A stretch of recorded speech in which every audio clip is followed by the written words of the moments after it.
Jaron Jarvis Channel, Top 20 Scary Stories of the Day from Reddit nosleep. 2018-09-01. Story 1, I'm going to die, and probably soon, because of what I saw through an unsecured webcam one night. Before I start, I'm going to come right out and say that I know that this story doesn't make me look that great. I understand that what I was doing, what got me into this in the first place, it was wrong.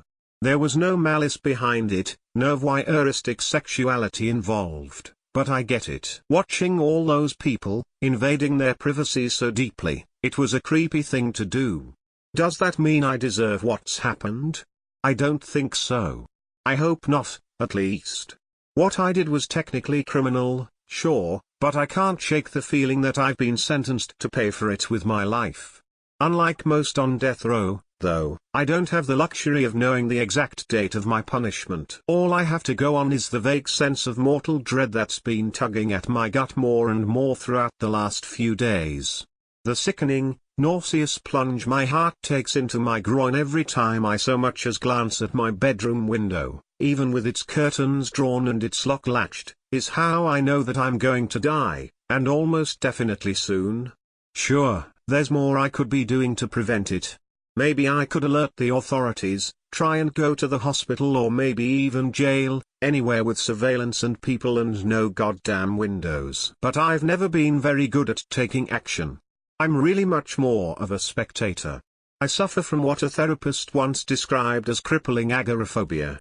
It started out as a vague fear of crowds and public places that, following the car crash that claimed my mother's life and my own physical mobility, metastasized into a paralyzing, overwhelming aversion to human contact. My phobia has swelled and sprawled since then, gradually reducing me from a nervous wreck to a social invalid to a full-blown hermit. I live in a small uptown apartment, a sparse studio that I can, luckily, just barely manage to maintain on a spotty freelance writer's salary and monthly disability checks. I don't exactly get out much. I can't stand the thought of running into a stranger or, God help me, strangers. The mental image of pairs of eyes trained on me, taking in my patchy facial hair and greasy complexion and clumsy leg braces, stares hiding anything from pity to judgment to outright revulsion, it fills me with almost immediate panic. So, to avoid that, I do the easy thing. I stay inside. I leave my apartment maybe 3 times a month, 4 if I'm fielding an emergency. I go out at 3-ish in the morning, walk a few blocks down to a CVS and pick up basic necessities, ramen, toilet paper, maybe some chips if I'm feeling frivolous. I use the self-checkout and I pile everything into a bag myself and I hurry home. It's been maybe 2 entire years since I last talked to someone who wasn't delivering me takeout or expecting a rent check. Unfortunately, even I'm not completely asocial.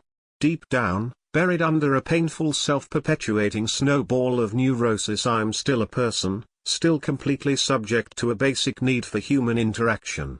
For a while I filled that hole with podcasts and light TV, then online chatrooms, then an anonymous, email-based pen pal service, but those all grew to feel insubstantial after a while.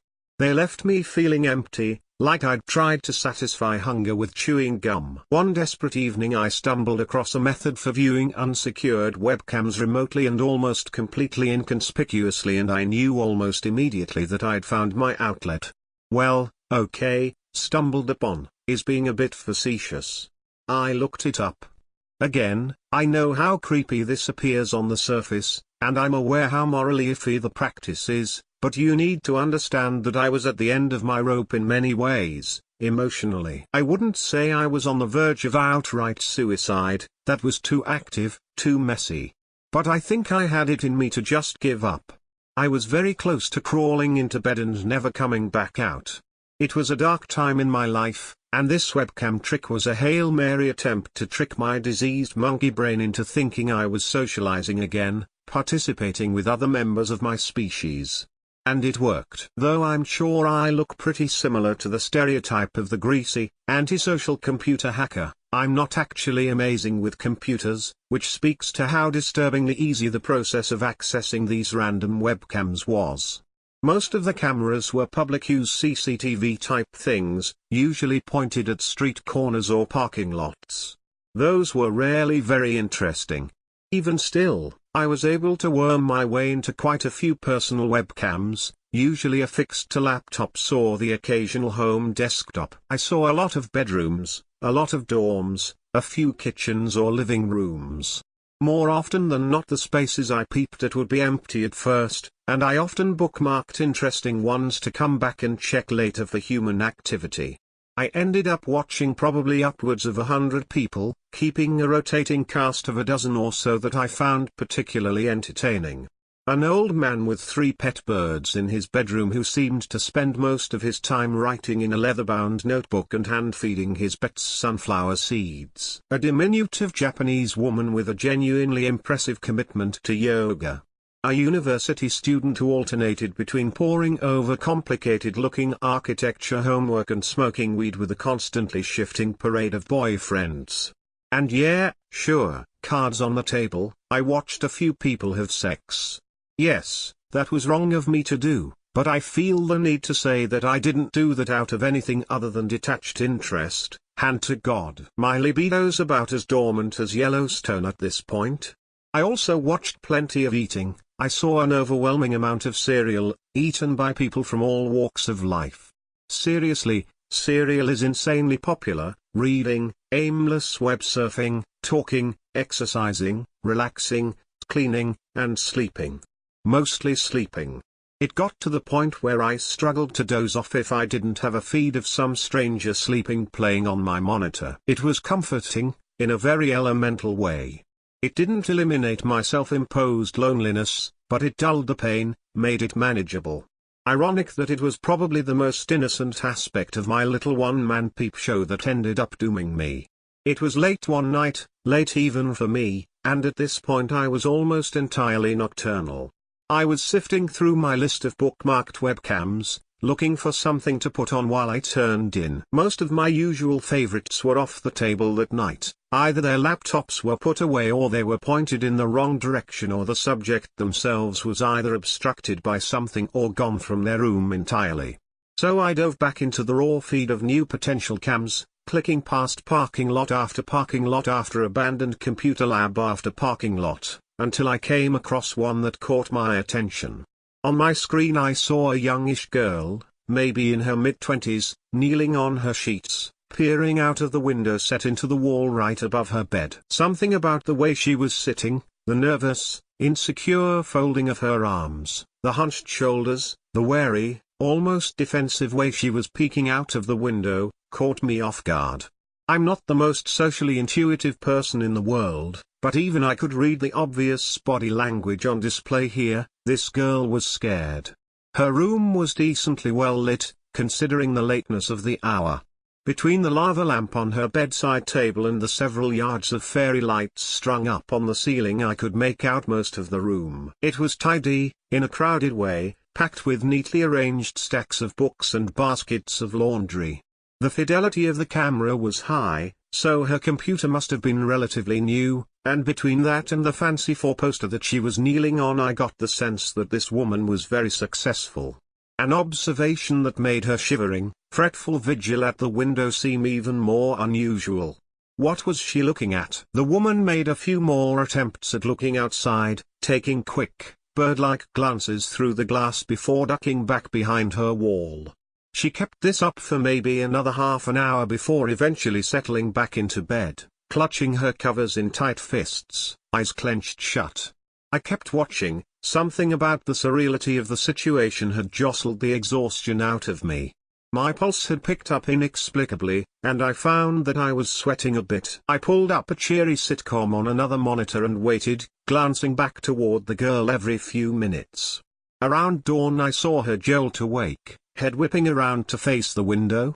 I couldn't hear anything, I only had access to the webcam's visuals, not the audio, but the way she sat, head tilted to the side, hands held out, still and tense, was the picture of someone straining to hear something.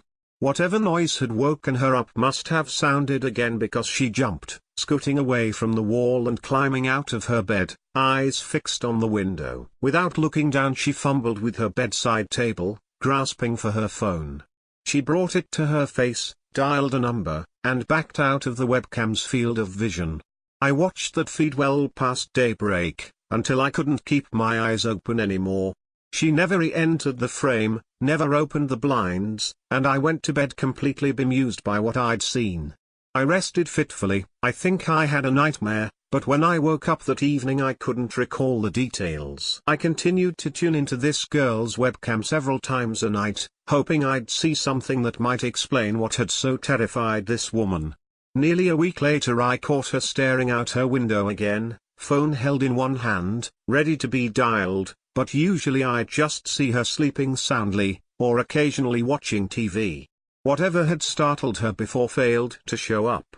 At least, at first. One night I tuned in to see her room shrouded in uncharacteristic darkness. Normally the woman slept with her fairy lights on, but, for the first time that I'd seen, she had a man over, and he must have insisted they sleep in the dark. I imagine they came to a compromise because the lava lamp was still on, casting shifting, meager orange light around the room. The window's blinds had been left open, from what I could tell. It was too dark outside to make out any details past the glass, but for whatever reason I couldn't take my eyes off of it.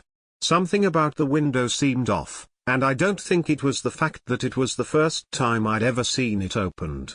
The darkness outside it was bugging me.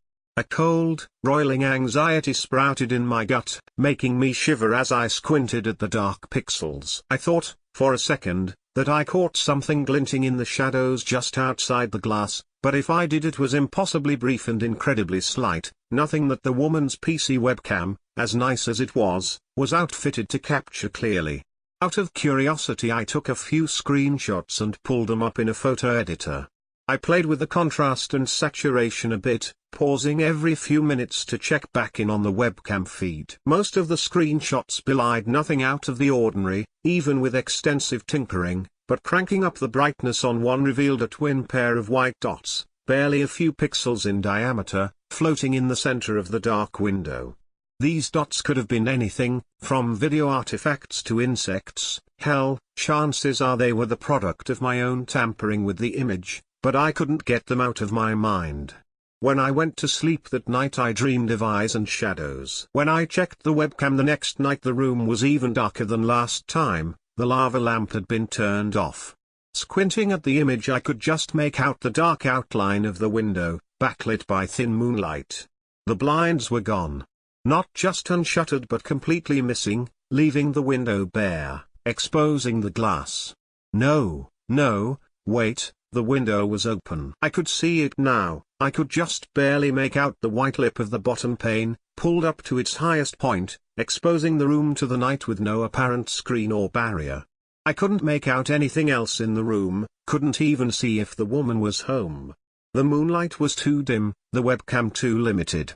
I started to get that anxious feeling again, looking into the dark of her room, and before I could reconsider I exited the surveillance program, wheeling backwards from the chair. Somehow I knew that scanning the darkness again would do nothing but further disturb me, and I felt moments away from a panic attack as it was.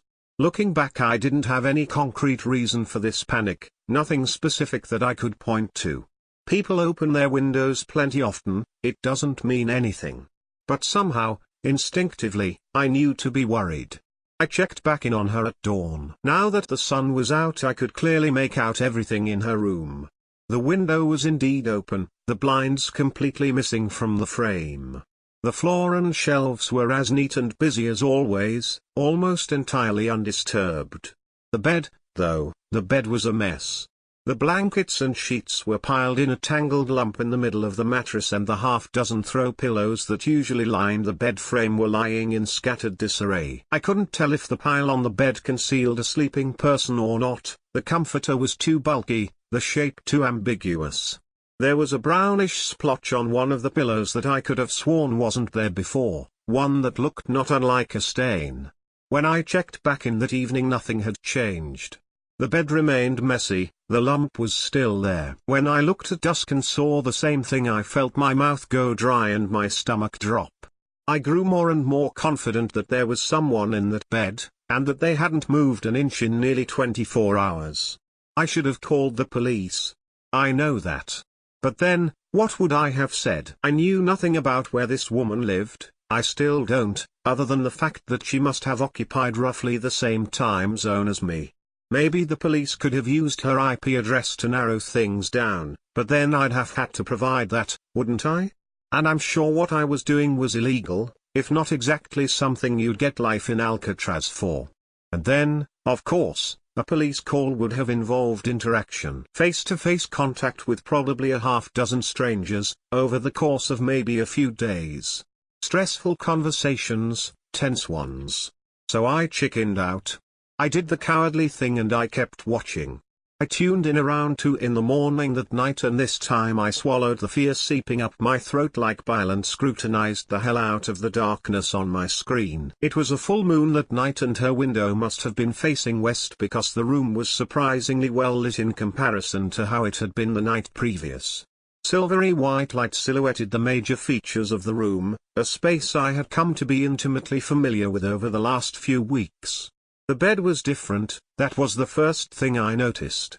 The mass in the covers was still there, but something rested atop it, an egg-shaped blot of grey-black shadow. It was shifting almost imperceptibly, rocking back and forth, so I knew it was animate.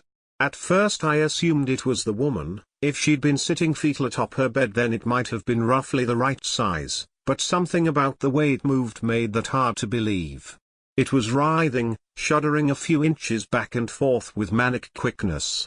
There was a release of some sort, a sudden relief of tension, and the shape rocked back, a limb-like protrusion drawing back from the bed, something clutched in it. It had been pulling on something, had torn something off, and now the limb was bringing it back to the center of the mass. It was then that I noticed the twin white dots, again almost too small to be recognizable, set into the center of the shape. The instant I found them the form ceased all movement, becoming instantly still. My heart burned in my chest as the dots slowly rose, fixed themselves in the direction of the webcam. The shape extended another limb toward the bed and began violently tugging, ripping at whatever the sheets were concealing, the dots still fixed on the camera, on me. It was too much. I turned off my monitor with a shaking hand, then unplugged my PC. I bit back the urge to vomit and instead worked on keeping my breathing regular, my heart rate down. I again found myself struggling with the idea of calling the authorities. I could take a fine, I could take some minimum security prison time, if they let me remain isolated. It was obvious that whatever I'd stumbled into was bigger than anything I was equipped to deal with. There was danger here, vague and hard to define. There was something primal about the fear I felt, the terror of a prey animal squinting its eyes and straining its ears, trying to determine if there was a predator in the brush. I made the mistake of waiting. I made the mistake of turning my computer back on. I made the mistake of pulling up my surveillance program and making my way to the woman's feed. It was morning, now, and I wanted to check, one last time, to help me decide if I should get a third party involved. I blinked at the screen. I leaned toward my monitor, gawking in disbelief, and then recoiled when I came to recognize what I was seeing. I screamed. Sitting in the woman's open window, perched haphazardly on the sill, was the woman's head. Her face, a slack, unmoving grimace, was still perfectly recognizable, but her throat was little more than brutalized meat. The head hadn't been cut off, it had been torn from its body, ripped unceremoniously from its base and enshrined on the window like some perverted trophy. It was turned to face the webcam, the woman's half-lidded eyes set to stare unblinking into my own. Everything about it looked deliberate, looked like a message, I see you. I still haven't called anyone. It's classic me, really. I'm too paralyzed by my fears and neuroses, by my own crippling inabilities, to do anything but watch and wait. Something tapped on the window in my bedroom tonight. I can't open it, I refuse to. I can't run, either. I can't hide. So I'm going to watch, and I'm going to wait. There it is again. I can hear it from here. Story 2, Death Isn't a Bad Guy. My first encounter with death happened when I was 4. My parents overdosed on cocaine while I was in the room with them. I faintly remember a middle-aged man in the room as I was crying, bending over their bodies. He turned to me and kneeled, a hand resting on the top of my head for a brief moment before he gently removed my charm bracelet. Someone called the police after hearing me scream, but they arrived too late to save them. I didn't realize who he was until it happened again. I was 9 now, living with my aunt and her wife and their daughter, Rose. She was 18. Rose picked me up from the pool where I had swimming lessons and was driving us home when she turned off the main road and headed up a less traveled road in an attempt to get home quicker. She hit a patch of ice on the uncleared road and lost control. We ended up slamming into a tree. Rose was conscious at first, dialed 911 and managed to tell them our location. As her eyes closed and she slumped over in the driver's seat, he appeared in the headlights of the car. He looked the same as he did 5 years ago. He crouched down, peering through the cracked window, and when he saw me staring at him through my tears, screaming in pain, all he did was shake his head. As he walked around to the left side of the car, I screamed at him to leave her alone, not to touch her or I'd kill him. He smiled without no amusement at my words before sticking his hand through the window, ignoring the sharp pieces of glass cutting into his skin, and ripping a Green Day badge off of my cousin's jacket. It was her favorite, a gift from our grandfather just before he passed away. I screamed at him to give it back, but he ignored me, not even casting me a second glance. I passed out soon after he walked away from the car, disappearing into the falling snow. When I came to, I was in a hospital bed with my right leg in a cast and my head in searing pain. My cousin was in the ICU, on life support. I stayed in the hospital as a patient for almost 2 weeks before the doctors felt that there was nothing else wrong with me and nothing else they could do for my injuries. I stayed another 2 weeks as a visitor. They didn't enforce the visiting hours after they found me the first night curled up in the bed beside her, dried tears on my cheeks and my hand tightly gripping hers. Just as the 5th week was coming around, he came back. I stared at him, snarling at him to leave her alone, to leave me alone. He looked down at me and smiled softly, a sadness in his eyes. As he moved towards Rose's bed, I noticed that he had her Green Day badge in his hands. He set it down on the bed by her left shoulder before bending over her, hiding her face from my view. He gave me one last look before leaving. I held my cousin's hand as she flatlined. The first time I saw him in public was when I was 14 and having my lunch break at school. I was heading up to my science teacher's classroom for some extra help when he passed me on the stairs. We shared a look and instantly I knew he had done what he came here to do. He faded away in the crowd of students in the atrium, no one paid him any attention. I rushed up the stairs and into the hallway. A teacher was on the ground. I called for help and administered CPR, but I knew he was already gone. The school made me talk to a counselor as they worried I'd blame myself for his death because my CPR didn't bring him back. But it didn't matter, I couldn't tell anyone the truth. There was nothing anyone could have done for Mr. Fisher. He was dead the moment he had fallen to the ground. No amount of CPR would have brought him back. The next few times people passed away before me, I was there by my own will. I did a co-op in grade 11 and asked if I could do it at a nursing home. There was one across the street from my school. I did the interview and got the placement. I was there one day before I saw him. He seemed surprised to see me, his eyebrows raising ever so slightly. I had been in the room of an elderly patient suffering from Alzheimer's and cancer. He had given up treatment and was living the rest of his days at the home. He was telling some story about growing up through the Second World War. I had heard it before, but it was a good story and I knew he didn't know it. I was nodding along to some joke he made about Nazis and Trump when the door quietly swung open. The patient didn't seem to realize that someone else had joined us as he continued his story. I reached over and grabbed his hand, squeezing it slightly as our guest walked over and leaning down, pressed a kiss to the patient's forehead. Slowly his eyes slid shut and his chin dropped to his chest. I got up and sticking my head out the door, all while ignoring him. I shouted that a patient had died. It became a cycle, a pattern, a mutual and unspoken agreement between us. He'd come forward to me and lead me to a patient's room, allowing me to sit with them for a moment, making sure the one who never had visitors didn't have to die alone as well. When the 5-month placement was up, I got a paid job there and our pattern continued. I worked there for 6 years in total before moving away to attend med school. I'd seen him occasionally after moving away, but I never saw who he would take away. I was happy. I didn't have to worry anymore about seeing him near my house, near my aunt and her wife, near my friends and other family. Eventually I began to forget about him. I met Lynn at med school and fell in love instantly. She was gorgeous and a complete badass. I wanted to spend the rest of my life with her, but it turned out that she'd be spending the rest of her life with me. The moment the doctor read out the diagnostic, lung cancer, fucking incurable lung cancer, I remembered him. She was sleeping when he first came. I stared at him as he stood in the doorway, glaring at him, daring him to come closer, to take her away from me. He took a step forward, then another and another until he stood on her other side.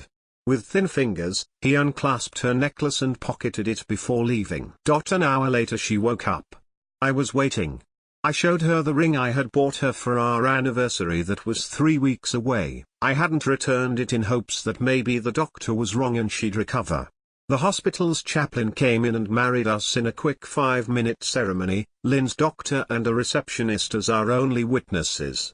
It was just after midnight when he came back. He was waiting for me to move away from Lynn, but I laced our hands together and glared up at him.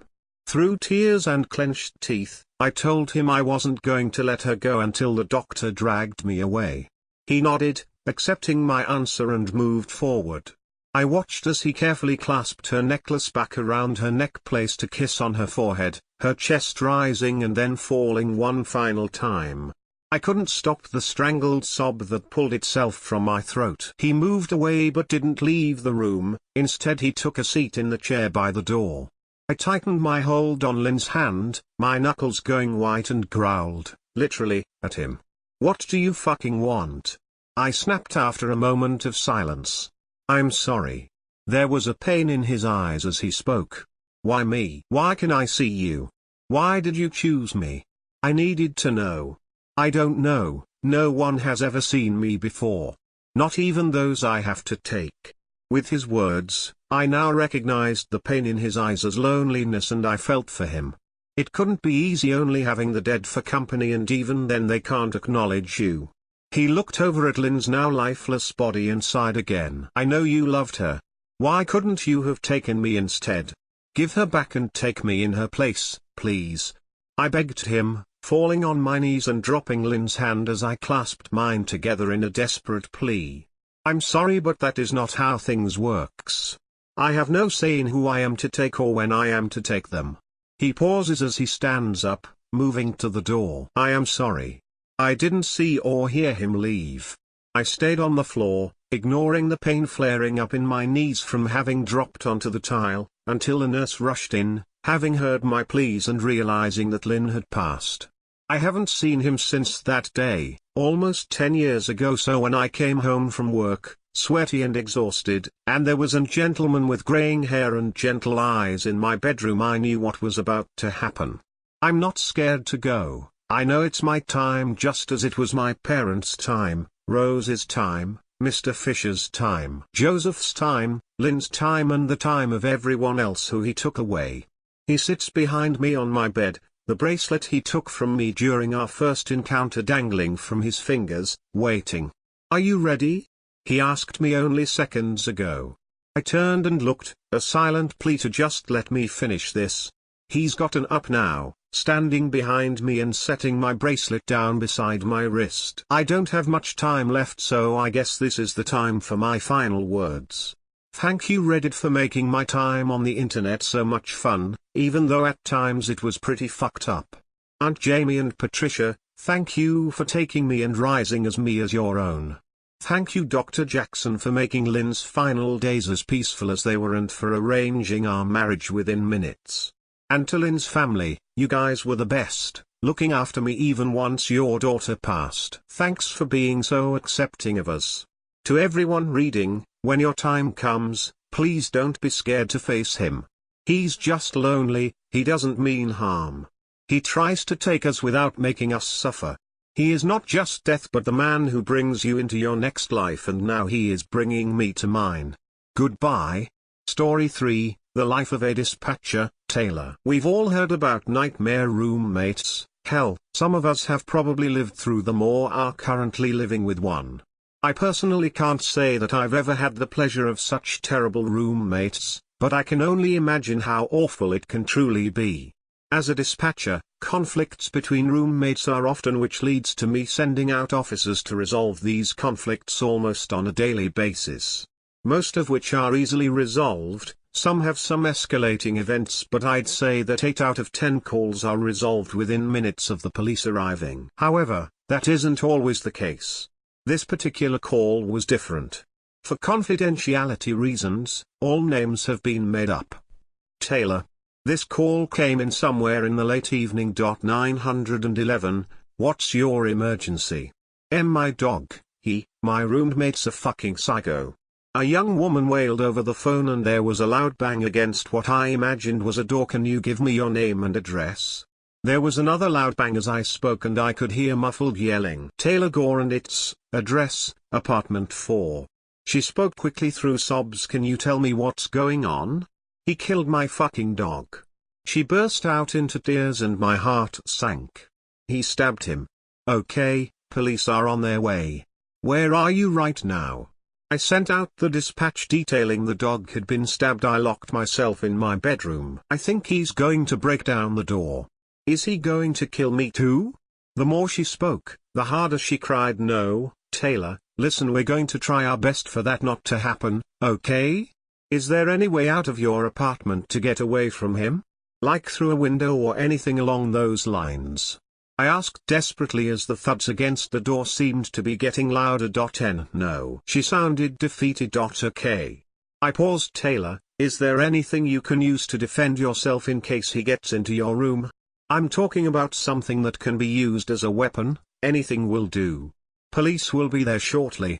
Adrenaline was pumping in my veins. I only have my makeup and hair stuff in here. I have my textbooks. She was frantic, speaking breathlessly while I heard her shuffle around her room. I closed my eyes thinking of items that could be used as weapons when it hit me. I was interrupted by her roommate screaming unintelligibly through the door. Do you have a hair straightener or curler in your room? I was taking a leap of faith thinking of what my fiancé had in our bedroom. I do. She paused, unsure of why I was asking, and almost immediately she realized what I was about to say. Oh, I'll plug it in. If he breaks through that door, don't hesitate. Okay? Oh, okay. The responding officers were almost there. Taylor, can you tell me what happened? Why did he kill your dog? Part of me didn't even want to ask, but the more details I could provide, the better. He's crazy, I don't know. She raised her voice at me in frustration. He asked me out the other day and I said no, so he killed my baby. She broke out into sobs and then yelled out to her roommate, the cops are on their way. Before I could say anything, a loud crashing sound was heard and then she started to scream. Not like any regular scream, but a scream that only comes from fear. The phone fell to the ground as I heard her shuffle away from it while crying. Unintelligible, stupid bitch, unintelligible. Her roommate spoke in mumbles and Taylor was now pleading with him. Please stop, please. I'm sorry. She was breathless and her voice was barely there. Then I heard him yelp in pain and then a deep growl. Just when I thought things were going to get worse, I heard police arrived and enter the room. They were repeatedly asking him to drop his weapon. Are you still there? Police are here now. Taylor's voice came over the line and I breathed a sigh of relief. The police were still yelling at her roommate in the background. Yes, you can hang up now. Everything's going to be fine. A single gunshot was heard and Taylor screamed again. Taylor? Are you okay? I panicked for a brief second as things don't always go as planned, but then she spoke. They shot him, she said in sobs once more before she hung up the phone. According to police, the statement they received from Taylor was that she came home from work expecting to be greeted by her dog, but he was still laying on the couch, unfazed by her coming home. As she got closer to the couch, she realized that the couch was full of blood and that her dog had been stabbed multiple times. When she started to cry, her roommate came out of his room with bloodied clothes and she ran to her room, calling me immediately. Once police arrived on scene, they noticed that he was wielding a bloodied knife and was preparing to use it on Taylor. He barely showed any response to the police arriving and chose to still lunge towards Taylor with the knife only to be shot in the process. He was transported to the hospital where he was treated for a burn on his arm left by Taylor, as well as a non-life-threatening gunshot wound. The scariest part about this call is not what happened but what could have happened, as this man had had a bad reputation for being in and out of jail for assault. Taylor had met him online after he responded to her ad for a roommate and met him for the first time upon him moving into her apartment. She only lived with him for 2 weeks before he killed her dog and tried to assault her. Story 4, I'm worried about my brother. My brother and I have always been inseparable. Growing up, we spent hours at a time silently playing together in our room. It never seemed to matter much that we didn't talk. When we did speak, it always seemed like we were already thinking the same thing. So we sort of decided not to worry about it unless it seemed very important. We liked it better when it was quiet anyway. Our mom worried about us a lot, but that's not really unusual for a mom. She was very protective and warned us that people in the world might not always be as nice to us as we were to each other. She loved us a lot and raised us to stay out of trouble. Of course, we still misbehaved from time to time, but we were always in it together, exchanging sly glances once we were back in the sanctity of our room. As we got older, things didn't change much. The two of us moved into an apartment together and even got jobs at the same office. I never really saw him at work except for the occasional meeting in the bathroom or the corridor between cubicles. We'd lock eyes and nod, continuing our childhood habit of nonverbal communication. At night he and I would sit in the living room and watch movies together. This was a favorite pastime of ours because we liked the same types of films. Sitting in our matching armchairs, we would sometimes stay up all night watching, laughing and crying at all the same parts. It really was an ideal living situation. I can imagine nothing better than living with someone that understands me so well. Over the last few months, though, I've been noticing something strange about him. When we watch movies together, he no longer laughs or cries. When I see him at work, he doesn't smile at me the way that he used to. When I look at him, the familiarity I used to see in his eyes has vanished. In its place is a longing, almost desperate look. I've obviously been worried about him, as any brother might be, but I chalked it up to something at work bothering him. I've asked him about it, of course, but he never wants to talk about it. I didn't think it was important enough to harass him about it, so I've just been letting it go. Last night, though, something even weirder happened. For the first time that I can remember, he brought a woman home. I thought it was very unusual, but I didn't press the matter when I walked past the living room and caught a glimpse of them across the room.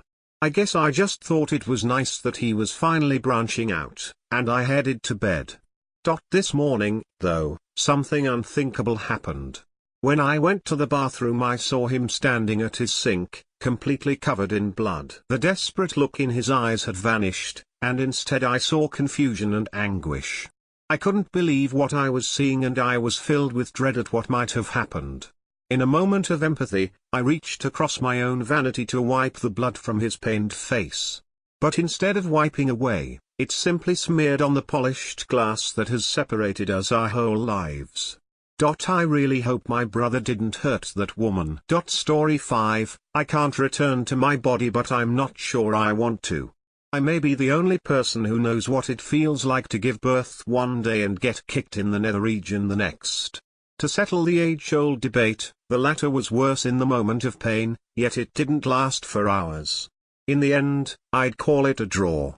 It's been 2 years since my accident. In that time, I've been a wormy, useless infant, only able to communicate through babbles, screams, and pooping my diaper. I've also been an old man in his last days. The old man communicated in about the same manner as the infant. I've been everything between these and more, most ethnicities, ages, weights, and spoken most languages. If I haven't lost count, 605 different people total. I'm neither someone who has been reincarnated nor some demon that possesses people, or I don't think I am. I am a normal person. Or, I was before all of this happened. I'll be vague about my identity for reasons that will become apparent soon, just in case I ever return to my own body. But I was a normal, working, mid-30s man.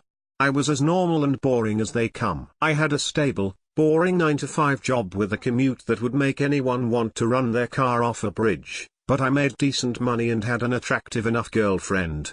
Then, I got into a car accident and thrown into a coma. I became the lucky person who got T-boned by an idiot in a truck running a red light at maybe 80 miles per hour in a 30 miles per hour zone.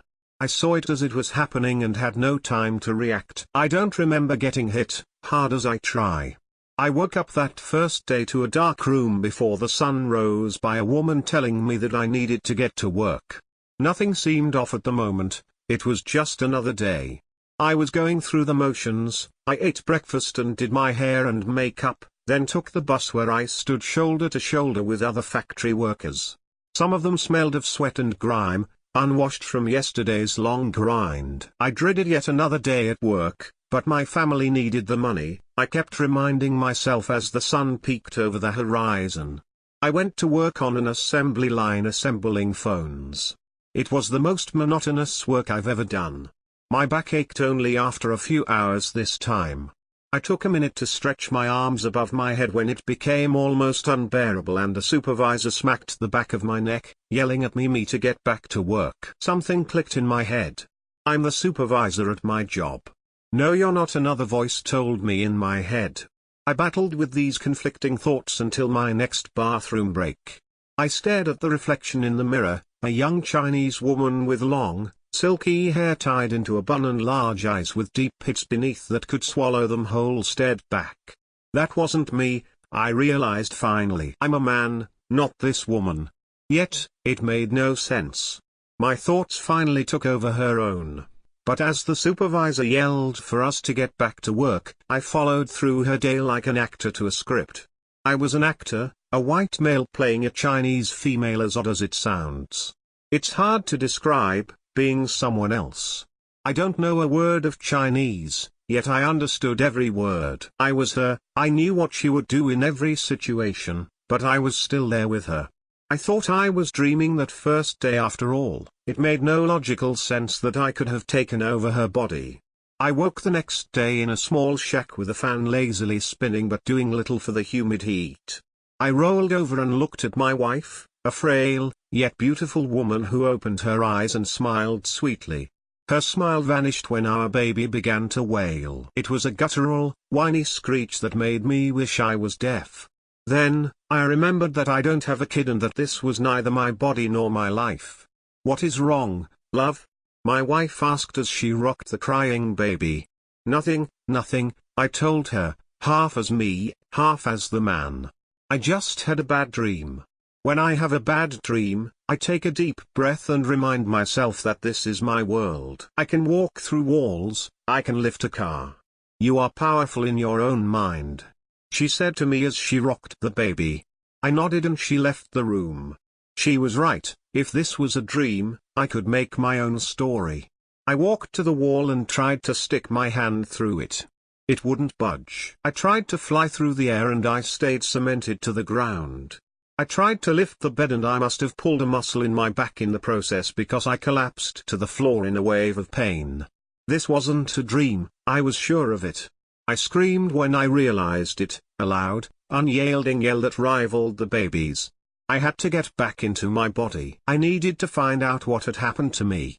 That's when the other man seemed to take over again.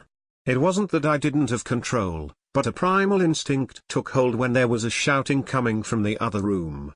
I sprinted out to see two men wrestling the infant from my wife. No. You can't have her.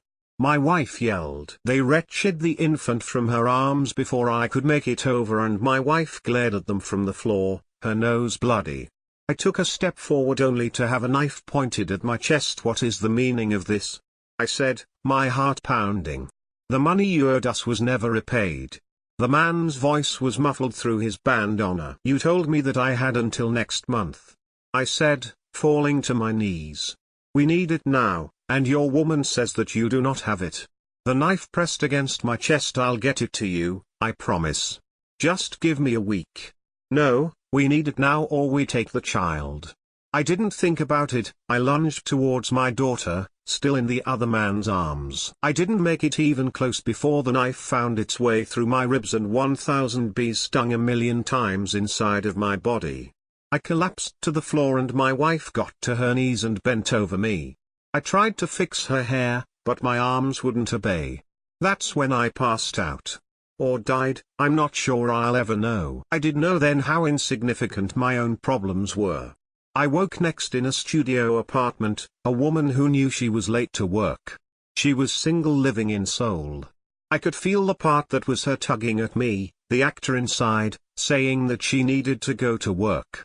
For the first time, I went against the wishes of the person whose body I borrowed. I searched the real me's name. Apparently, I had been in a coma for a week. That wasn't right. I had only been in 3 bodies, including this one. Maybe the times didn't always line up, or maybe I had been in coma long before this. I tried searching about what was happening to me. Apparently there's some teen romance about switching bodies. There's also some more stories, so if they're true, there are more out there like me. I tried to reach out to a few, but the only one that got back to me told me that their story was only that, a story of fiction, and that I needed to see a therapist. No one would take me seriously, I realized. That's when I started entries online of the bodies that I had been in. I needed to remember. I thought about contacting my girlfriend or parents for a moment, but thought better of it. Why would they believe it was me? I hardly believed that this was happening, and I was the one that this was happening to. It happened again and again and again. A new body every day. For a short amount of time, it was interesting. I even took exams and tests for students when I got those unlucky days, helped failing relationships, and improved work performances. I learned quickly that I could dig inside the minds I was in to find out their secrets. Everyone has a secret, but some have secrets dirtier than others. The most seemingly normal man can have a furry fetish. It was fun until I was a morbidly obese woman. 750 pounds of fat and sweat. I tried leaving the couch, but my body of rolls upon rolls of flab wouldn't obey. So, I stuffed my face with food that her husband brought her. It makes me now want to vomit thinking about it. Even worse was the timid, anorexic 15-year-old boy. He thought he was as big as that woman, but he was so thin that he would get winded taking the stairs, and lifting a jug of milk led to shaky arms. After that, it really started getting old. I tried to do what the people would want, not deviate from that script. And I did, for a while. I accepted a marriage proposal once, but I felt bad for the woman, not knowing if she would be able to remember that day. After about 300 days of this, 300 bodies, things changed for me forever. I woke as a 50-something working as an accountant in NYC.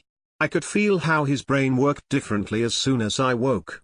I've had people with depression, and eating disorders, as I've told you, and even one with schizophrenia, but this was different. The man's thoughts muddled with my own as he took the subway to work. When he saw a girl that I would have thought was attractive, his thoughts turned a little more sinister.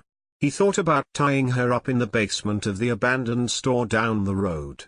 He would wait until she got the fight out of her, and then he would tell her he'd set her free. He'd watch the look on her face change once and once more when he took out his knife and carved her up. It made me sick while those conflicting thoughts mixed together like strawberries and gasoline in my head. The man hardly spoke a word the entire day at work, his thoughts always swirling with hate and contempt for his coworkers.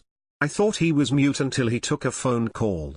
His voice was rough sandpaper lined with razors, and he never said more than the necessities.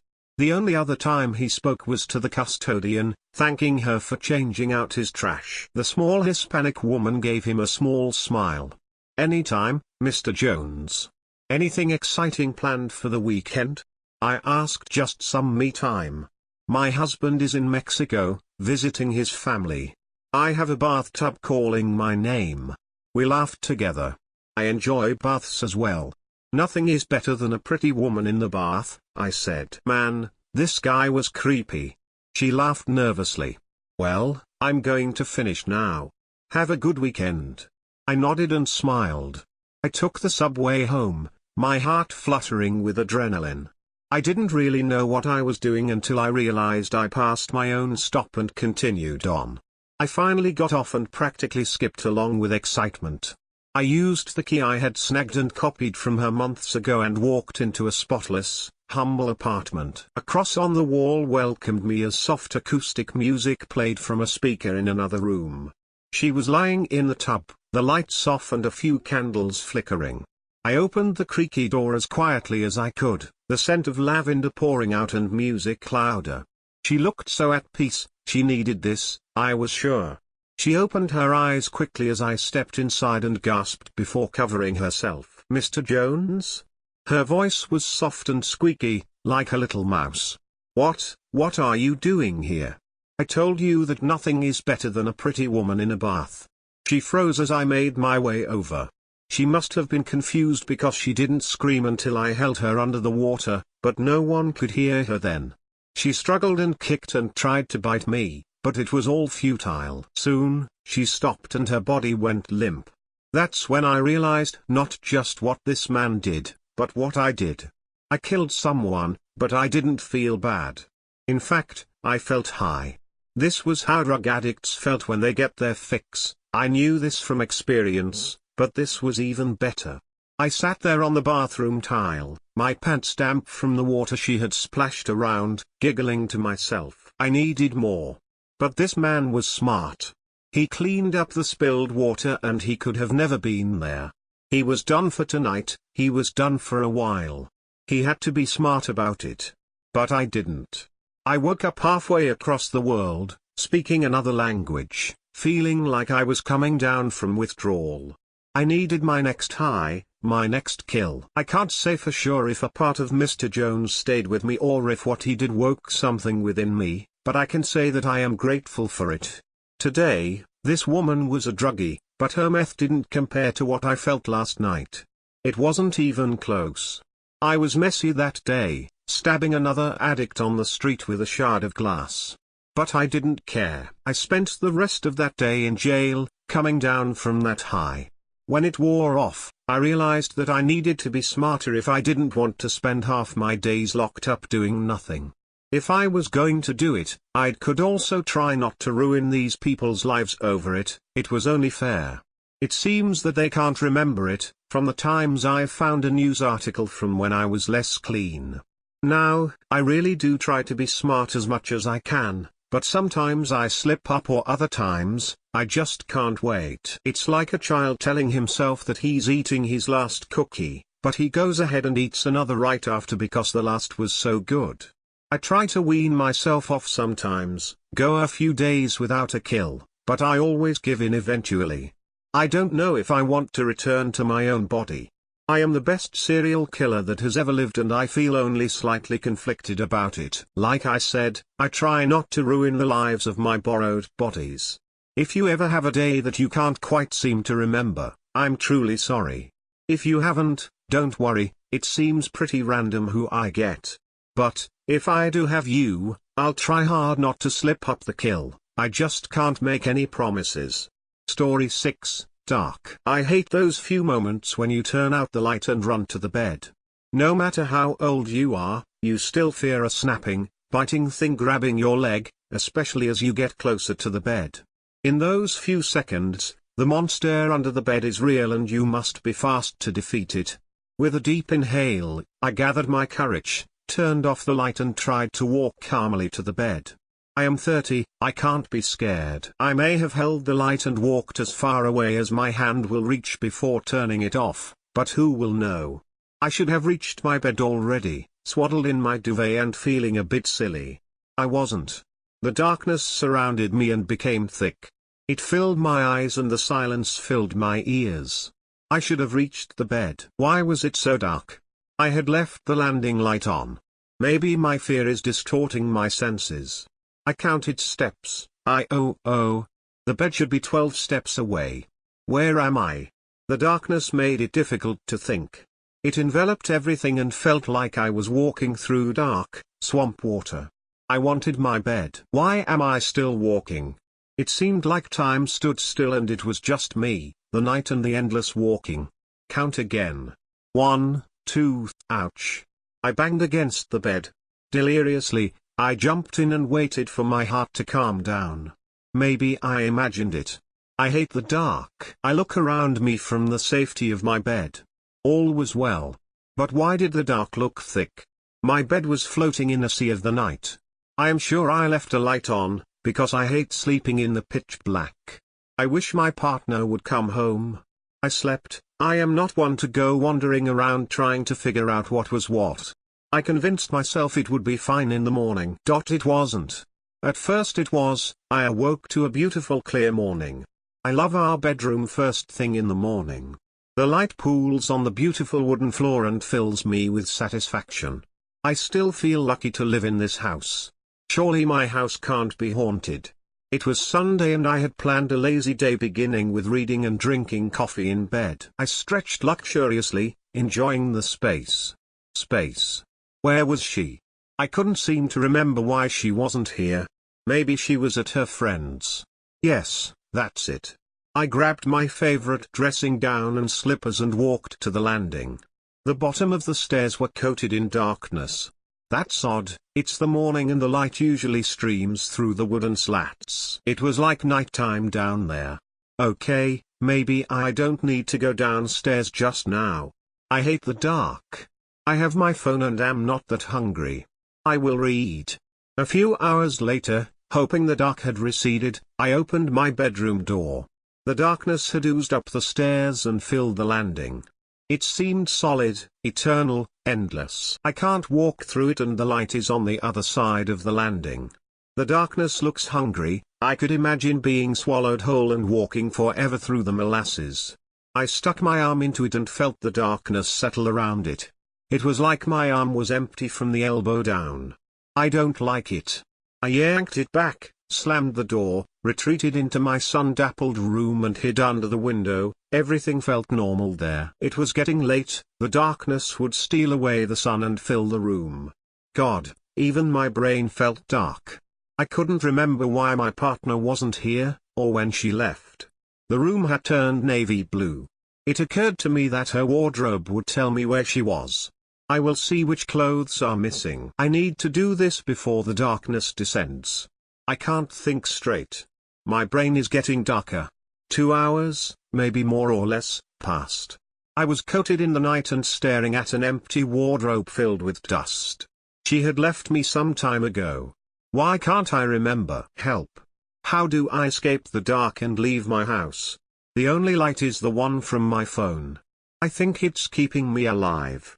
Story 7, my fake Twitter account is sending me DMs. How the fuck do I even start? My hands are shaking so much right now. I doubt that this will be posted with perfect spelling and grammar, but I don't care. I just want to get this out here now. So, some of you may remember the Teletubbies Updates account on Twitter.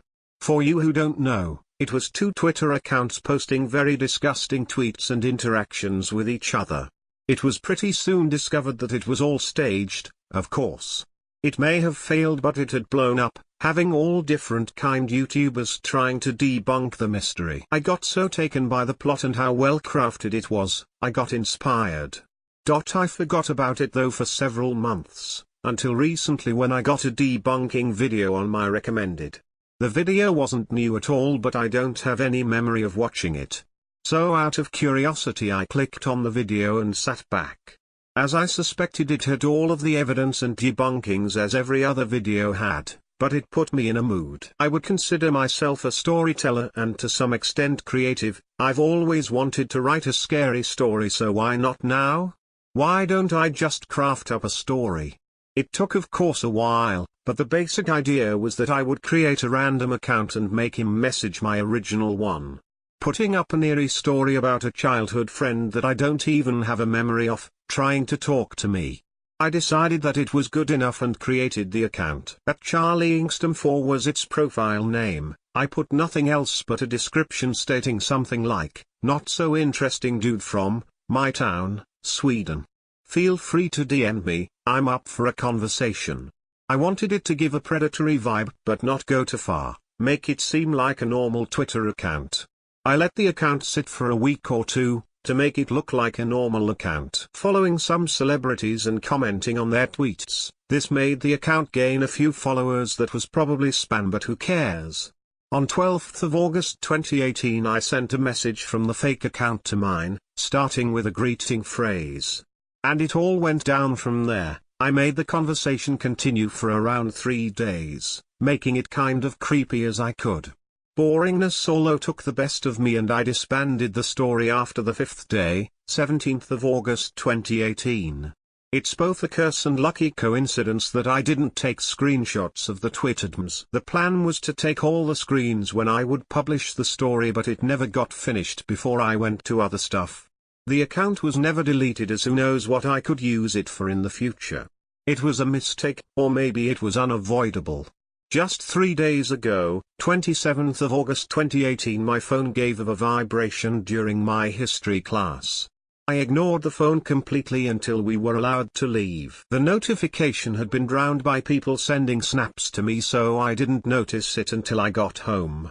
My body shivered and my brain was confused when I saw that I got a DM from my fake account. I was hesitant to open the app, but I eventually did as curiosity overwhelmed me. The account had copied the greeting phrase "Hello Ludwig" and sent it to me again. I brushed it off as a bug, but my relief would soon be gone, as just around 20 minutes later, I got a notification from Twitter. It was not a like nor a retweet, it was another DM from the fake account. I could see the preview of the DM before opening it. My heart nearly stopped and I contemplated throwing my phone into the wall. "Don't you remember me, Ludwig? I'm Charlie, your childhood friend." The DM was copied from the previous fake conversation, but an added smiley face at the end. I scrolled up to see if it was the exact same message, but my suspicions was confirmed when the smiley emoji wasn't there on the previous one.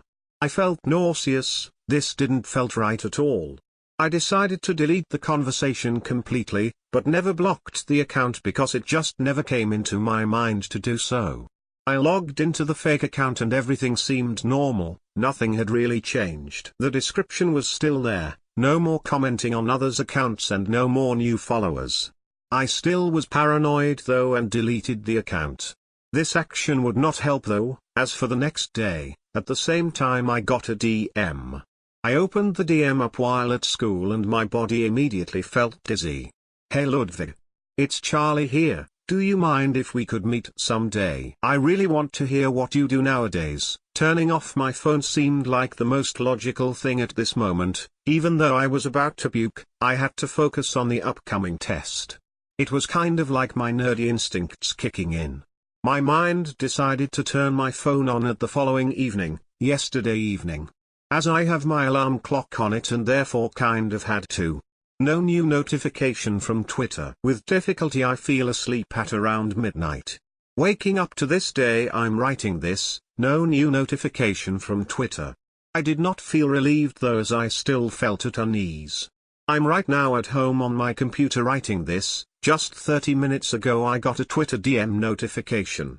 I didn't dare myself to open it.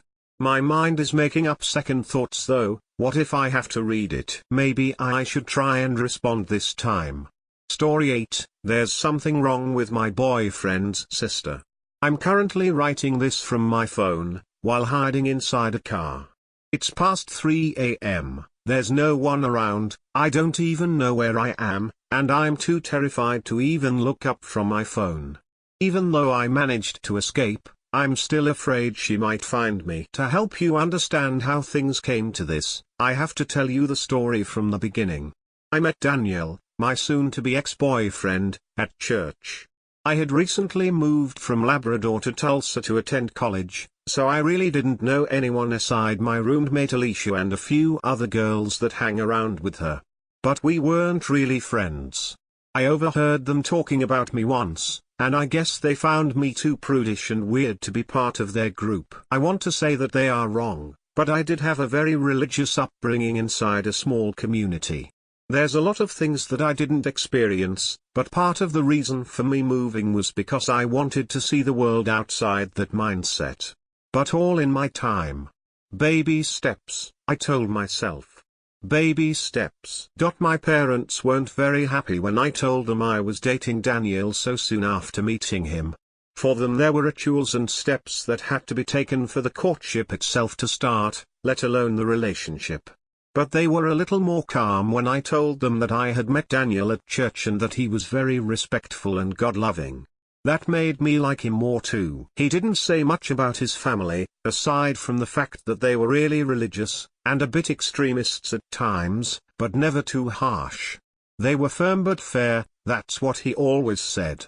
I didn't know how religious was really religious, but I was a 22-year-old virgin having ice cream on a Saturday night with my first boyfriend that I met on church, so maybe my frame of reference wasn't the best. Alicia and the other girls would often mock our relationship and say it was too childish because Dan respected my faith enough not to pressure me to do anything that was against my beliefs. Or so I thought. Since my whole family was back in Canada and I didn't have any friends, he invited me to spend a couple of days with him and his family at their house to celebrate his sister's birthday. It was a tradition they had, to always spend their birthdays together, and even though he had been living on a different town for years, he always made a point to go back home on those occasions. At that time, I remember thinking that I had hit jackpot. That Dan was the perfect family guy and would, one day, be the perfect father to our children. Again, I couldn't be more wrong. When we got there his family was very warm and welcoming. They treated me like I was their own daughter and I felt at ease. I met everyone from his parents to his grandparents, and the neighbor that lived 2 houses down the road. Everyone but his sister. The person which birthday we were supposed to be celebrating that weekend. Daniel then told me that she had a very frail health and would usually stay inside her room resting. But that I was not supposed to bother her in any way, because any strong emotions could be fatal for her weak heart. Another thing, me and Daniel were not allowed to stay in the same room, because his mom considered this to be inappropriate, so they put me in the one next to Liliana, his sister. As I settled into my room and walked around the house with Daniel and his parents, I noticed that, for a family who is supposedly very religious, the house was completely empty of any kind of religious imagery. I found it odd at the time, but that soon slipped from my mind. Maybe they were just really big in following the Old Testament. At night I was plagued with weird sensations I cannot properly describe and dreams I do not remember. And maybe that was for the best. I already have enough memories for a lifetime of nightmares. On Saturday the whole household was getting ready for Liliana's birthday in the following day. There was no sign of Dan when I went downstairs, but I offered to help with anything and his mom told me to pick up some apples from the trees in the backyard, but only the reddest ones I could find. I went into my bedroom to change my clothes and I could swear I heard muffled noises coming from the other side of the wall. Like someone whispering something, but it was too low to actually pick up on what they were saying. I got scared, thinking that maybe Liliana's health was somehow worse and she needed help but not one was there to listen. So I went to her door and knocked on it 3 times. I was met with nothing but silence. I wanted to call out to her mom but was afraid she would consider it impolite for me to scream her name from upstairs. Maybe I could help Liliana alone. When I opened the door I was immediately confronted with an awful, putrid smell that made me gag a couple of times. I guess Daniel's mom must have heard me struggling not to vomit all over the floor because she came running towards me. I was hoping she would come to ask me if I was okay and maybe offer me some water. Her mother straight up slapped me across the face, screaming in a language I didn't understand, but sounded vaguely like German or maybe Polish. Daniel came running towards me and also began to scream with his mom in the same weird language. He took me back to my room and apologized 1,000 times for his mom behavior. He explained that ever since Liliana's condition got worse she wasn't able to do even simple things alone, and she would sometimes relieve herself on her bed, and that was why the room smelled so bad. His mom didn't like anyone seeing her daughter like that, so that was why she'd freaked out. I wasn't pleased with the situation, but I tried to be understanding because they were clearly going through a very difficult time. His mom even came to me afterwards and apologized herself. Although things became normal after that, I couldn't shake the feeling that something was wrong. Very wrong. Sometimes I would get into the kitchen and have the distinct feeling that they would abruptly end a conversation as soon as I walked in. And over the course of the day his family would often bring me food that I didn't ask for, and just leave the room after I'd have eaten the whole thing. Night came by and I wasn't in the mood to join them in whatever family activity they'd been planning since morning, so I said I wasn't feeling well, and asked if I could stay behind. They seemed reluctant at first, but in the end they agreed. Although I wasn't necessarily feeling bad, I needed some sleep, so I tried taking a nap while they were out. Not longer after that, I began hearing what sounded like scratches coming from the other side of the wall. Once again Liliana needed help and no one was there to assist her but me. The noises got louder and louder to the point that I couldn't ignore them anymore. Whatever was wrong with Liliana, I was about to find out. I opened the door with shaky fingers. Liliana was still laying down on her bed in the same position as before. She hadn't moved a single inch. As I got closer I could see that her skin seemed unhealthily pale and that her hair had no shine to it. I called out her name, trying my best not to scare her, but she didn't even flinch. It was like she was dead to the world. I extended my arm to gently touch hers, but when my fingertips touched her pale skin my hand recoiled back instantaneously. She was so cold. Why was she so cold? I finally turned her towards me to find a pair of bluish eyes staring into nothing and flies coming in and out of her mouth.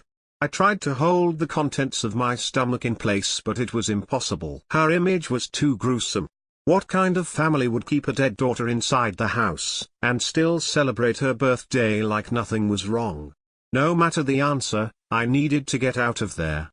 Desperately. But before I could do so, I felt a small prick on my arm and turned around to find Daniel's mom staring back at me. Things started to get fuzzy and confused after that and I lost consciousness. I don't know how much time it passed, but when I woke up I was in another room surrounded by candles. Everywhere. As my vision began to focus on my surroundings I noticed numerous symbols and ornaments on the walls. They were religious all right. Just not the type of religion I was led to believe.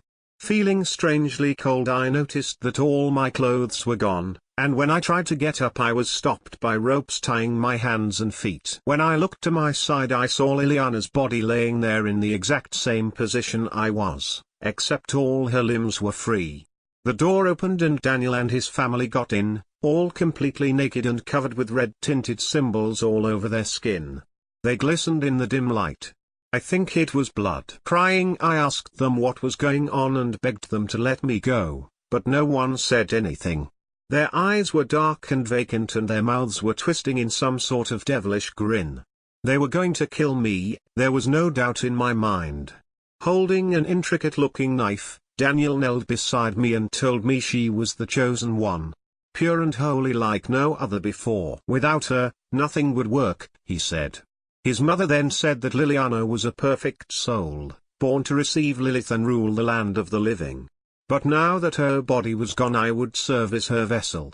Liliana's soul would inhabit my body and then go on to fulfill her destiny. Daniel ran the knife across my thigh and let my blood drip into a glass already full of blood. He made me drink some of it, and put the rest inside his sister's open mouth as his mom chanted things in that same weird language.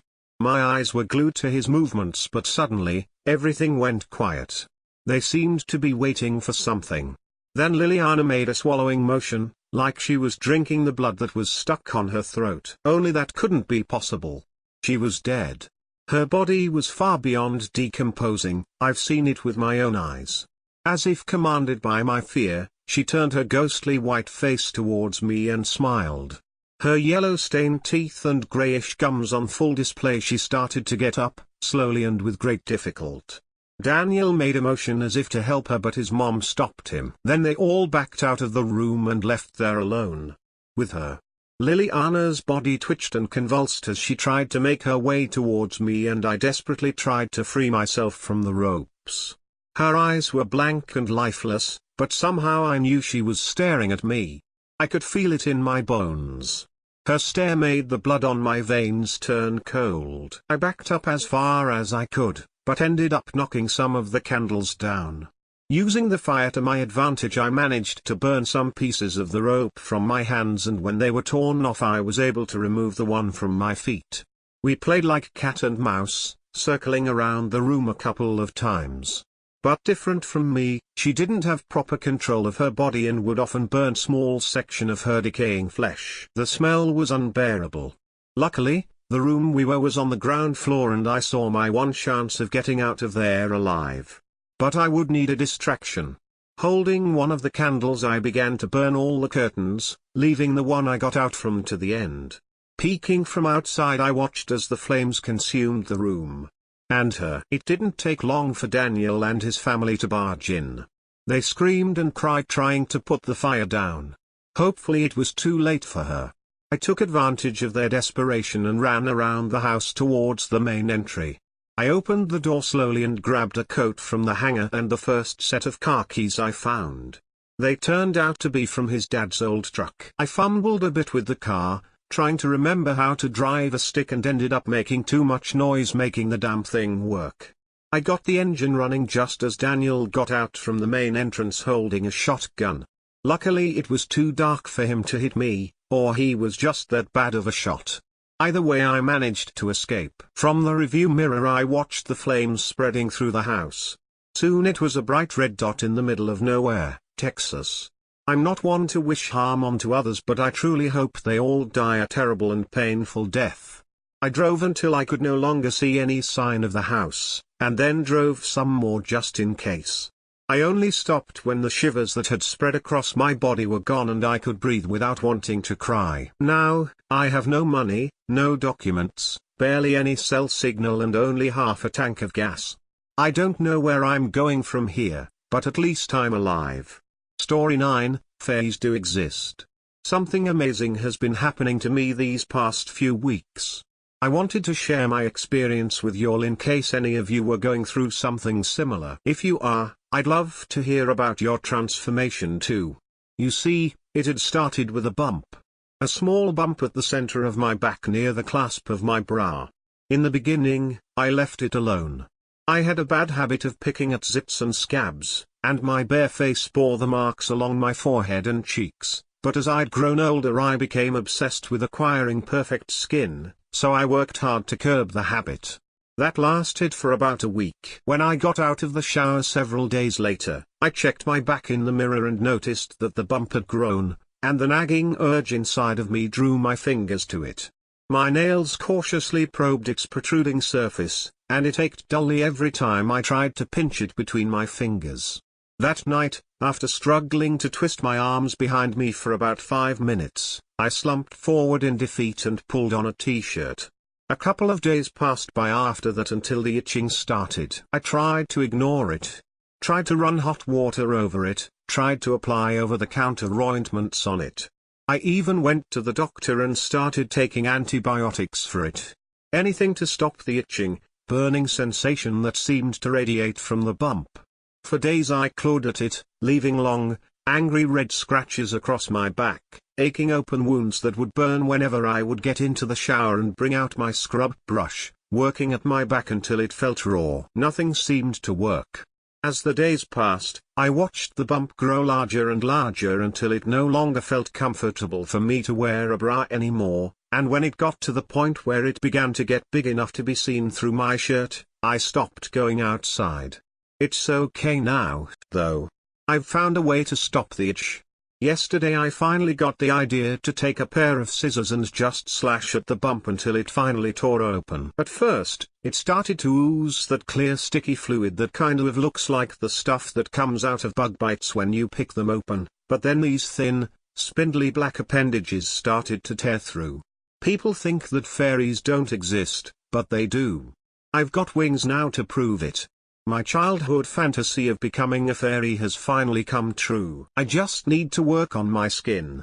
The itch has started to spread across my face, and at first, I was nervous to work it away, but when I peel the marred surface back, I find glistening red flesh underneath that's flawless and unmarked from the past zits that I've popped or the old scabs that I've peeled. I'll have to work on my arms and legs next. When I've finished transforming, I'll make sure to make an update. Story 10, they say you write your own destiny. Growing up, I was an aspiring writer. I knew I was never very good at it, no matter how many times my teachers told me not to write in passive voice, or that my apparent predisposition to writing in the past tense makes the reader feels uninvolved, like they are reading a summary of an event rather than living in the moment of the story. The stories I spent hours crafting always read more like book reports than breathtaking works of art. Still, growing up, there was something else I was, too, depressed. It wasn't until much later in life that I learned that the typical person doesn't respond to getting a poor grade on an assignment by fantasizing about climbing up to the roof of the school and jumping off of it. The typical person doesn't come home after a bad day and hit their head against the bathroom wall until they feel dizzy, just because of how much they dislike themselves. I suppose part of me always knew that it wasn't normal behavior, but I don't think I understood just how abnormal it really was until I started going to therapy. My therapist encouraged me to find a muse, to find a healthy way to express myself and to express my feelings. So even though my writing was never anything revolutionary, even though I struggled with grammar and word choice and all that, I dove deeper into my writing than ever before. Writing was the only thing that made me feel at peace, that made me feel calm. On a bad day, I could write pages and pages about what that depression felt like, about the things it made me want to do, from the point of view of a character that wasn't me. Even though I made that character up, it still made me feel less alone to know that someone out there, fictional or not, felt the same way that I did. My other passion in life was baseball. My calendar counted down the days to April, when baseball season would be in full swing, pun intended. I've spent my whole life in the suburbs of Chicago, and the Cubby Blue called my name. Over the summer, there wasn't a single Chicago Cubs game that I missed. I owned the collector's set of baseball cards. My most prized possession was a Ryan Dempster autographed baseball bat. When the weather got warm, baseball took over my life. So, I thought the perfect solution at a time when I was most depressed was to combine my two passions, writing and baseball. What could make me happier in my dark days than to live vicariously through my writing, by writing an outcome that seemed like nothing but a distant dream, by writing a work of fiction about the team I loved, the Chicago Cubs, winning a World Series championship, something that, at the time, they hadn't accomplished in 100 years. Once I started, I couldn't stop. I would wake up in the morning just to write my epic novel about baseball. The only breaks I would take in the day were to watch the Cubs play, a notebook in my hand to take stock of interesting and exciting plays that I could transcribe into my own writing. I wrote about a standout rookie, drafted by a losing team. I wrote about his short journey through the minor leagues, and about him getting called up when the team was on an upswing that might never happen in real life. I wrote about a season plagued with injuries, the fan-favorite left fielder falling to a torn ACL at the start of the season, about a deep losing streak that put their playoff future into question. I wrote about an epic 7-game World Series battle, that saw the beloved Cubs go down early in the series and come back to win it all, capped off with a Game 7 for the Centuries. It might not have been written well, but that little novel took me a year to write, and it was my masterpiece. Of course, I knew I wasn't a strong writer, and that masterpiece would never see anyone's eyes but my own. I finally put a bow on my finished product, capping off the story with the World Series parade of a lifetime. And for the first time in a long time, I felt proud of myself, that I had seen this little project through to the end. But now that my little masterpiece was finished, all of a sudden, I realized I had nothing left. The summer was turning back to winter of the following year, and with the cold weather comes the seasonal blues, and finals in school, and other school drama. And the worst thing yet happened, my best friend since elementary school and I got into a fight. Sure, it probably sounds trivial, but when getting a B on a paper sends you into a suicidal spiral, losing that one constantly good thing in your life feels like drowning under a tidal wave. That friend was the one person in my life who I had confessed my struggles to openly, my sole confidant, and this fight was so explosive that the bridge we had built over all of those years was burnt to a crisp. Suddenly, I had never felt so alone in my life. But, writing made me feel less lonely. And with my masterpiece finished, it was time for me to lose myself in another project. However, I made a vital error. With my masterpiece, I had shunned out all of my negative emotions and focused on positive, writing about a lifelong dream that I hoped to one day see. Now, I was not in the mood for anything positive. So I logged into my bulky desktop computer from the 1990s, and I started relentlessly typing away on that sticky keyboard. I wanted to write something honest. The Cubs winning the World Series put a smile on my face, sure, but it wasn't real. It likely would never happen, not in my lifetime. I wanted to write about what the world is really like. So I put all that anger and sadness into a more believable story, of a person like me, a person with crippling depression and no one who cares. A person who lost the only friend they had. A person who wanted to die more often than they didn't, and no one they could turn to in their time of need. In this story, it was a significant other that I wrote about. A lonely boy who finally found the girl of his dreams, until she decided that his depression was just too exhausting for her. She walked out on him right when he was thinking about going to the jewelry store and shopping for rings. And, of course, it ended with a bang. Literally. I lived out my lifetime of suicidal ideation with a pistol and a lone bullet, alone in the character's now empty apartment. After I finished the story, even I was taken aback by its darkness, and I was no stranger to darkness. It kind of made me ill to think about, that ending had come out of my brain, that I had dreamed up something so devastating and depressing. Unlike the baseball story, it didn't make me feel better. Years later, things admittedly started looking up for me. I went to college, and while I didn't pursue my lifelong dream of being a writer, I did fall in love. I met the girl of my dreams, and after graduation, we decided to move in together because we made each other happy. In this day and age, sometimes it seemed like things that made me happy were hard to find, but she never failed me. That all started to change in April of 2016.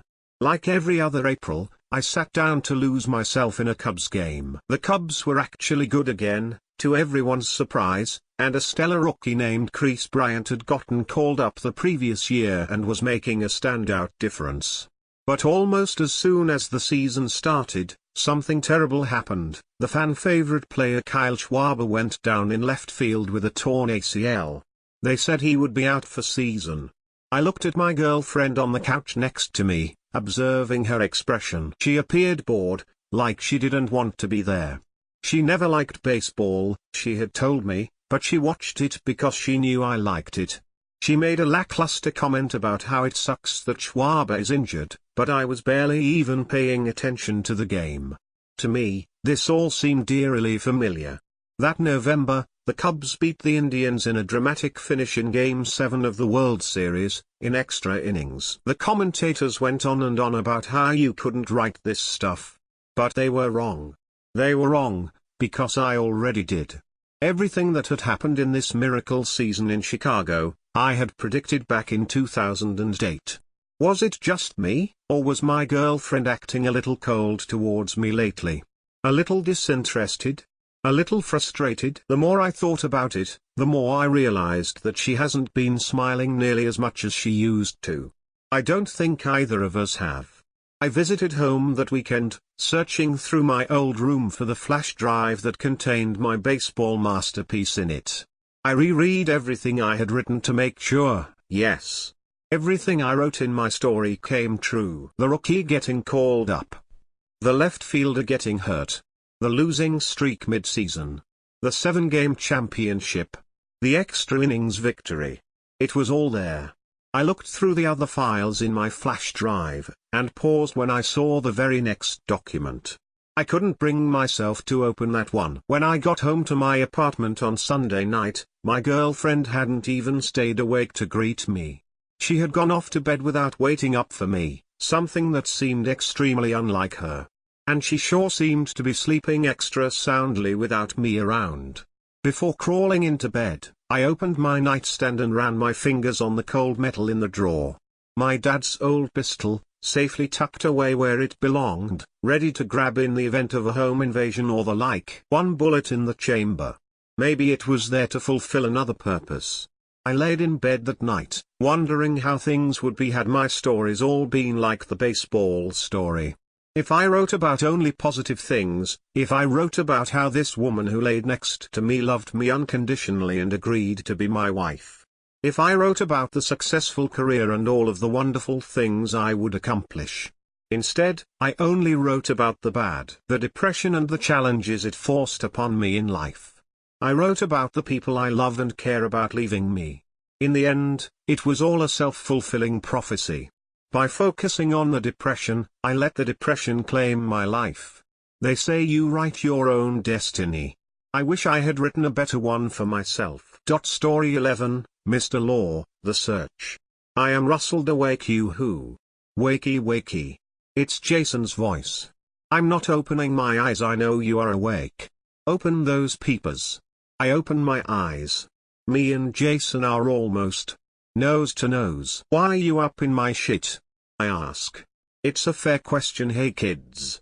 Wanna guess who's outside and demanding, and I mean demanding an audience with you? I don't know. I'll give you a guess. It's the rock gremlins. Is it the rock gremlins? Correct. Now get your skinny ass out there. You are about to earn your money, sister. I don't like the sound of this. Is it that bad? Jason just laughs as he walks out of my bedroom. Shit. I am getting tired of these rough starts to my day. I may start sleeping with my guns under my pillow. If I shoot a couple people, word will spread and I won't be disturbed in the morning. Might as well get this over and collect the newest edition for Faust's Wayward Home for Gremlins. Exasperated, I toss the covers off. Minutes later I walk outside. The pool area is filled with dark brown and some black gremlins. The first thing I notice is that they look like little versions of the Thing from comic books. Their skin looked blocky and had cracks in it, which by the way ever slightly glowed deep red. What else I noticed was the lack of ears. Every gremlin I have met has ears. Each species has different ears to suit the gremlin's needs. Lastly, these gremlins were a tad bigger than the other ones. Bulky too. Little glowing tanks. A large gremlin approaches me. I suppose you want to leave behind a representative? Jason was busy before he woke me up. He already has learned the language. Good, we can speed this up. This gremlin language is short bursts and kinda sounds like rocks rubbing against each other. The gremlin's voice is deep and gravelly. He is the king. He demands one of his is left here. Whoa. What? Way racist shit. Even for one of these things. Needless to say, but he doesn't have an high opinion of the gremlins here. I sigh. Okay. The king looks around. Really? Really? I confirm. I also add I choose. The king rages. No deal. He said more than that. I say, looking at Jason. He did, but you don't want to hear it. Fine. I say, looking at the king. Be the one that doesn't carry favor with the creator. I don't give a shit. I turn to leave. The king rages again. 2. 1 you choose. 1 I choose. I am not negotiating. I turn back. I grab the king by the head and stick one of my guns under his chin. 1 I choose. Final offer. We stare at each other for a moment. The king has a look of defiance. This could get ugly. Finally he speaks. Deal. I have candidates for you to choose from.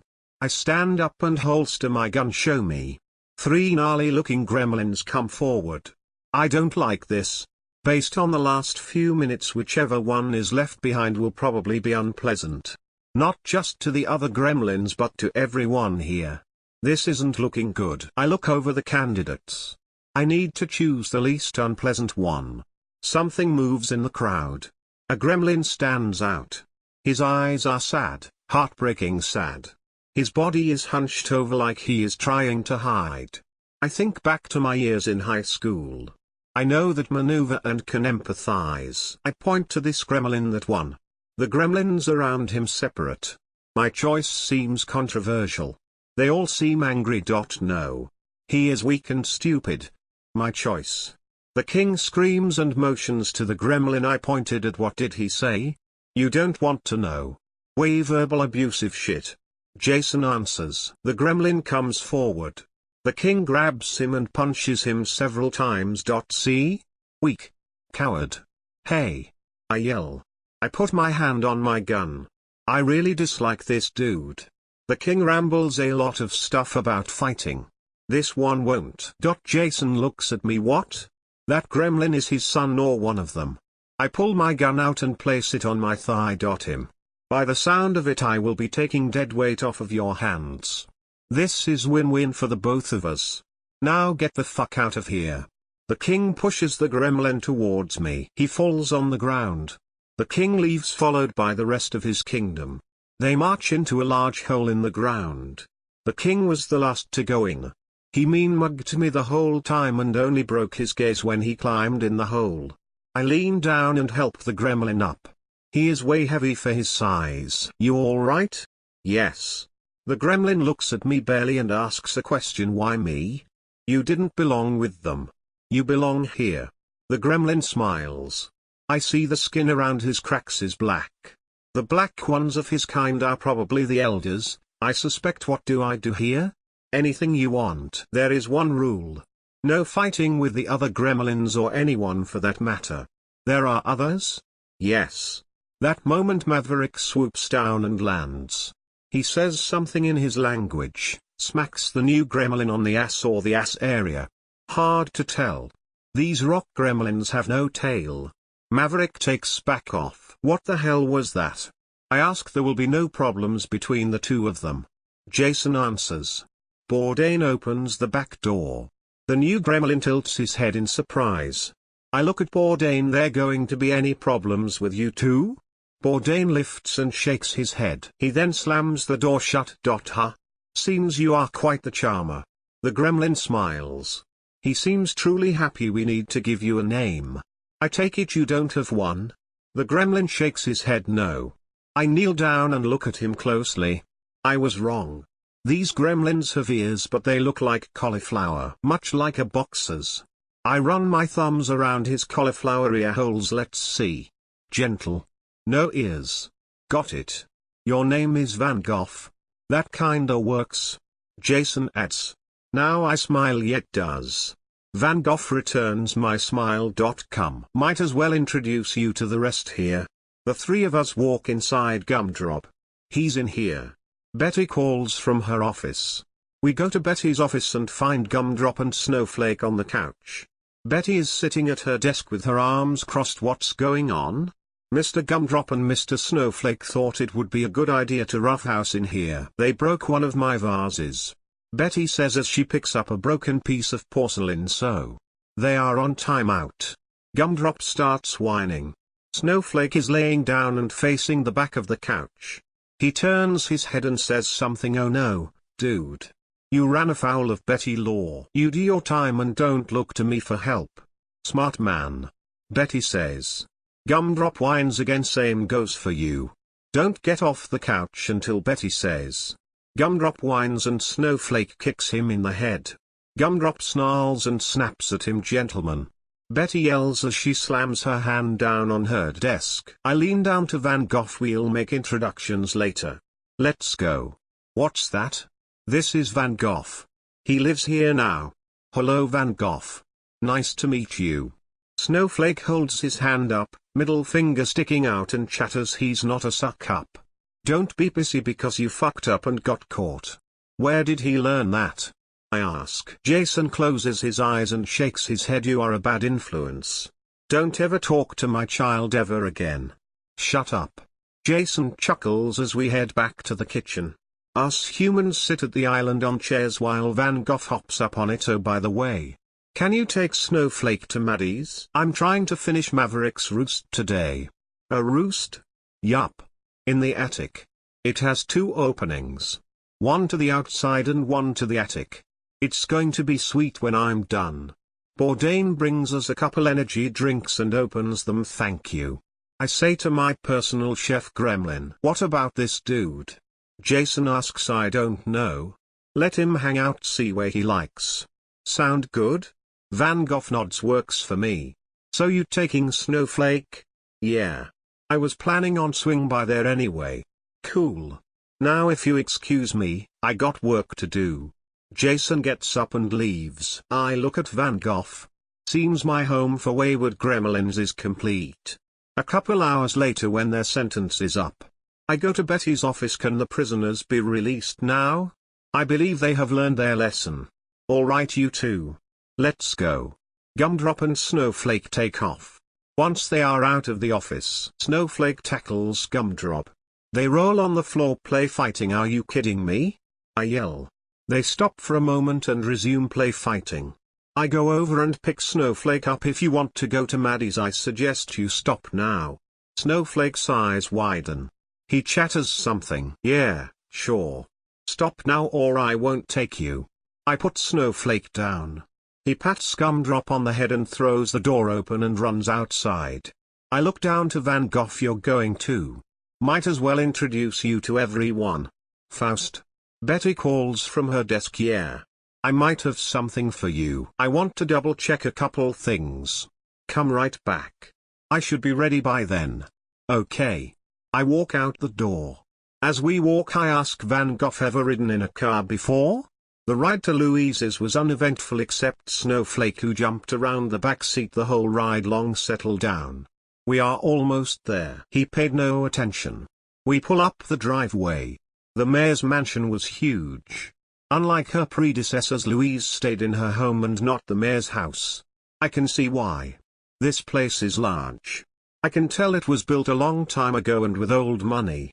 The mayor's house would definitely be a downgrade. Snowflake climbs over Van Gogh and out the window. He runs up the path and beats on the door.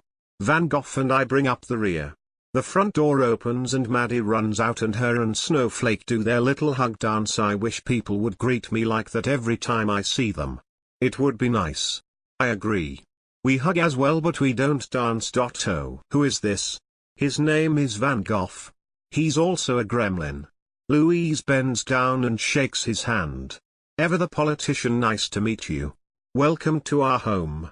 Van Gogh smiles and says something. You should meet the other one. He flies. Really? How interesting. I would like to meet him. Maddie approaches Van Gogh. Hello. I'm Maddie. Van Gogh sticks out his hand and they shake. Maddie takes a closer look and puts a finger in one of the cracks in Van Gogh's skin. Whoa.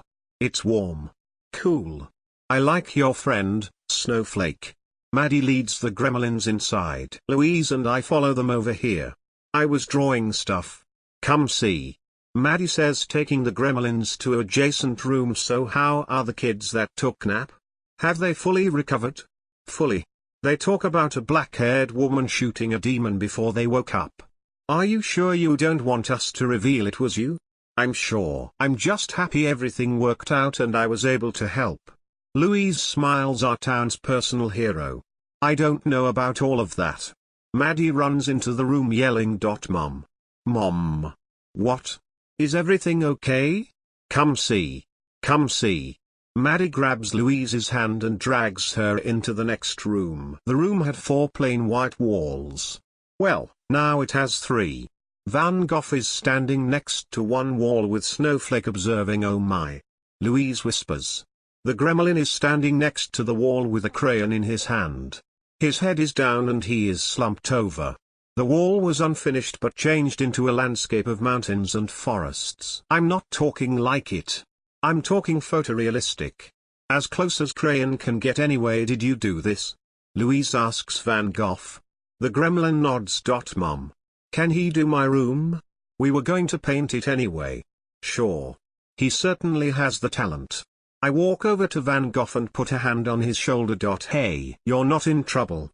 Just in the future ask before you draw on walls, okay? Van Gogh nods. He seems relieved. I guess you are staying too. Is that all right? I ask the gremlin. Van Gogh looks at Maddie and smiles. Then he nods his head. I guess you are watching two gremlins tonight, I say to Louise. I roll back home. Van Gogh's latent talent has my mind reeling. First, when it comes to his name, nailed it. Second, no wonder he was miserable. His kind seem violent and the strong take all. He is quite the opposite. I pull up at the door of my house. I go in and flop down on the couch. What's up? I found her. Who? Samantha. I know where she was sent. I lean forward. Where? Rocky Mountains. Here. Betty pulls out a map and spreads it out on her desk based on my research of Mr. Law's files. I think she is here. I look to where Betty is pointing. Seems a decent amount of hiking is in my near future finally. You doing to look for her? Goddamn right. I'm leaving now. Betty puts her hand on mine. Take someone. I don't like this. She was sent to look into the sarcophagus of a chaos god. This is dangerous, Faust. I'll take Gumdrop. Been a minute since we went on a field trip. He is not enough. Take a human. He'll do. I'm grabbing my gear and leaving. I walk out of the office, map in hand. 20 minutes later, I'm loading my gear in Lily's trunk. To be in the safe side, I'm taking both a tent and sleeping bag. My phone rings and I pick it up. Yo. I heard you're going on a field trip. Talbot says. I look at the house. Betty is behind this call. Yup. Be back in a couple weeks or so. Alone? Nope. We were sent to protect you. I'm sending someone. No, you're not. I don't want to lead a parade into the mountains. Talbot chuckles. That's cute. You think I would call before I sent someone? They should be there any minute. Talbot says before he hangs up before I can protest. Damn it. I finish loading up and open the passenger door. Come on. Gumdrop hops in the back seat. At that moment a large 4x4 pulls up. Mercy hops out alone and walks towards me as she slings a backpack over her shoulder. I notice she is now wearing leather cuffs kinda like mine. I can't help but smile. I can deal with this. Where's your partner in crime? Working at Esmeralda's. Let's go before she gets off. She throws her pack in the trunk and hops in the passenger seat. I start Lily and we take off. We took turns driving. Doing that allowed us to get close in 3 days. We take another day looking for the closest spot to park. What's the plan? Here on out we hike. I want to have our final stop be a mile away. That way we will be rested and there early, so we will have a whole day to look around. Works for me. With that we enter the wild of the Rocky Mountains. Like the drive, we spend the time talking and getting to know each other. About 2 hours before sunset we stop at the top of a ridge and make camp. I set the tents and make the fire. Mercy changes and hunts for dinner. An hour later we are eating rabbit cooked over the fire. Shame your sister isn't here. She loves her rabbit. You don't? I mean, it's alright. It's not my favorite. What is? Black bear in late spring or late fall. Why spring or fall? Blueberries. Just before they hibernate or just after they wake up. If blueberries are nearby, they will eat them all. The blueberries get stored in the fat and turns it blue and makes the meat slightly sweet. Delicious. Huh. Blueberry flavored bear. That does sound good. I finish my half of the rabbit. Way behind Mercy, by the way. Like a wolf, she doesn't eat. She feeds. I lean back on Gumdrop and look at the sky. The stars are coming out as the sun dips below the horizon. Like a Boy Scout I came prepared. I pull out a joint and light it. Let me hit that. No way. You're barely old enough to drive. I'm not a hypocrite. I just believe teens should sneak around adults when they smoke pot. Like I did at school. I got my own. Mercy says as she reaches in her pack and pulls out a joint of her own. Or certain teens can be full of I don't give a fuck. They will smoke in front of adults. We both watch the night sky. Mercy turns on her side and looks at me. Hey Faust. Yeah? What were you like when you were my age? I'm sure your sister would say I was putting the final touches on the wheel. Mercy laughs. No, seriously. What were you like? Nothing like this. How so? For one, my hair was different. Long and braided most of the time. I had some friends but I kept mostly to myself.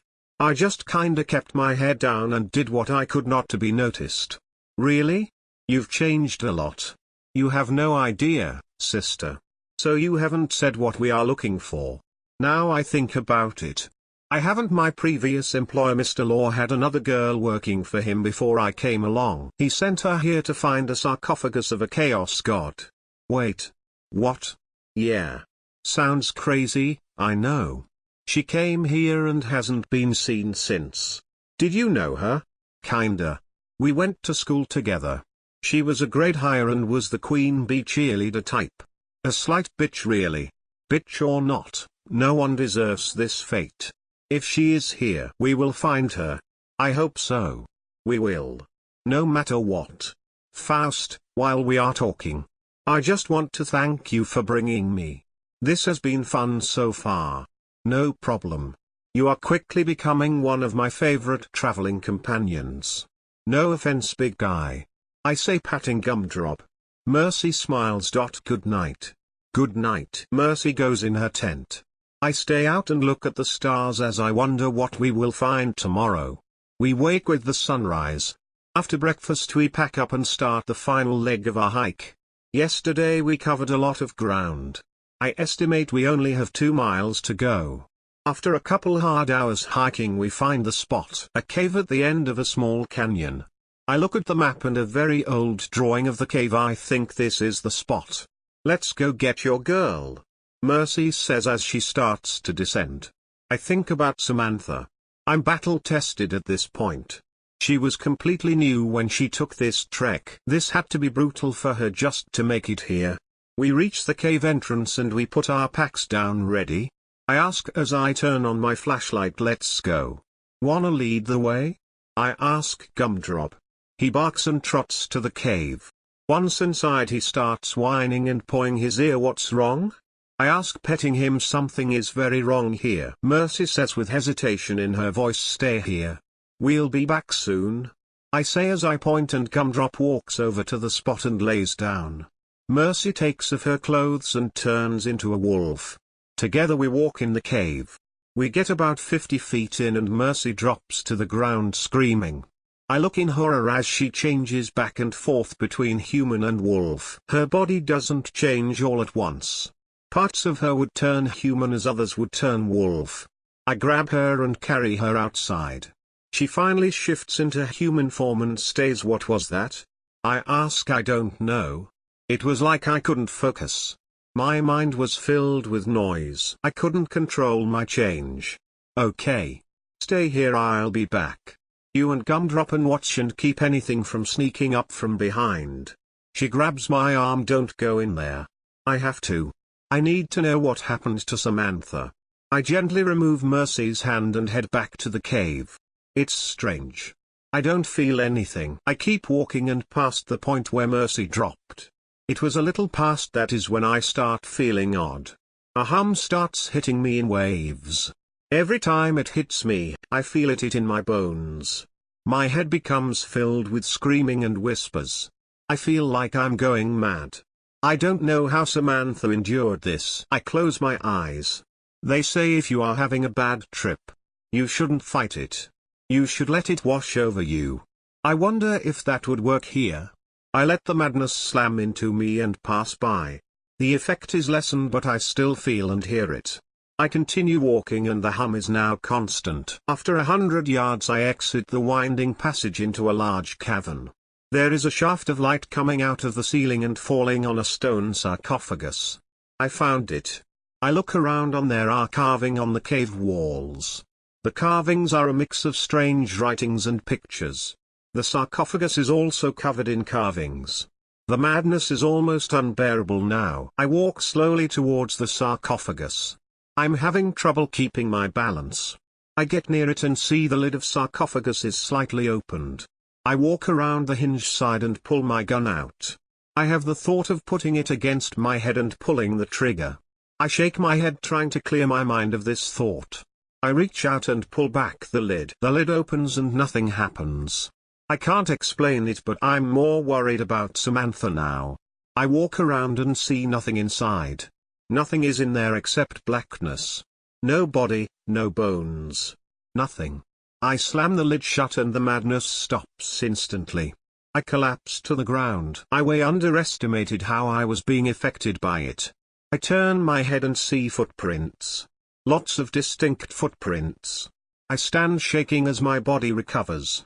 I look again and see the footprints are varied, about a handful of people from the looks of it. One set was even barefoot. It doesn't make sense why people would come in here. I can't even imagine what they had to do to get in here. On every level, something is wrong here. My mind settles down a bit and I look at the walls. In the stone cut in relief is images of the darkest of things. There are pictures of people eating themselves or others. Mixed in was pictures of murder, most sadistic. Rape and torture was represented as well. The faces on these people weren't horror-filled. They looked happy, like they were having the time of their lives. This isn't chaos, this is truly madness. In most old languages, chaos and madness are close cousins. I turn to the sarcophagus. I want to take it with me. It is far too dangerous for my vault. We need to create a cave-in. If we do that, at least it will be a long while, if ever, before someone stumbles across this thing. I walk back outside and see Mercy sitting next to Gumdrop with her arm around him. What did you find? Nothing. She wasn't in there? No. By the looks of it, someone or a few of them took her. Who? I have no idea. We aren't even at square one at this point. I have no idea how to proceed from here. Mercy hangs her head. I'm sorry. I failed when you needed me. I sit down next to her and put an arm around her shoulders. Bullshit. You were awesome. What happened today wasn't your fault. Let's grab our stuff and get out of here. Mercy slightly smiles. She doesn't feel better, but she is putting on a brave face for me. We grab our stuff and leave. I have to come to terms with the fact I will probably never find out what happened to Samantha. Story 12, File 184. In the late summer of 2013, I was crew leader of a 4-person initial attack wildfire crew. We were suppressing a pretty intense fire that was threatening the city of Helena, Montana. During our patrols on the west flank, we came across a place that we in the fire industry call a chimney. It's usually the point where mountains with different aspects can join, and when a fire goes through, it acts like a funnel. It's not a good place to be. But the fire had already burned most of everything, and we were patrolling looking for hot spots that could flare up again. So as we slowly patrol through the burn, we found bones, and lots of them. Like they were buried for years in shallow graves. And the fire burned so deep that it just to say exposed them. It creeped me and my crew out. We couldn't stop finding them. They were all together, all in roughly the same size pits. Must have been 11 or 12. We tried to explain it. We said it had to be cattle, horse or pigs. The bones were massive. So we settled on wolves or cougars. Just trying to justify what we were finding. In all my years of fighting fires, I have never found anything like this. I swear we all knew deep down it was a graveyard of some kind. But I just chose not to say much of anything and try to keep the spirits high. This was our 6th 18-hour day. You have to keep the morale up or you're done for. But as we continued, things just kept on getting worse. We finally hiked out of the chimney, putting hotspots out along the way, and then once we finished patrolling the burned area, we went back to the fire's edge to eat lunch. We wanted to get away from the ashes and the bones. The entire lunch break I was quiet thinking about the bones. But I tried to make couple jokes with the crew to help sway the awkwardness of it all.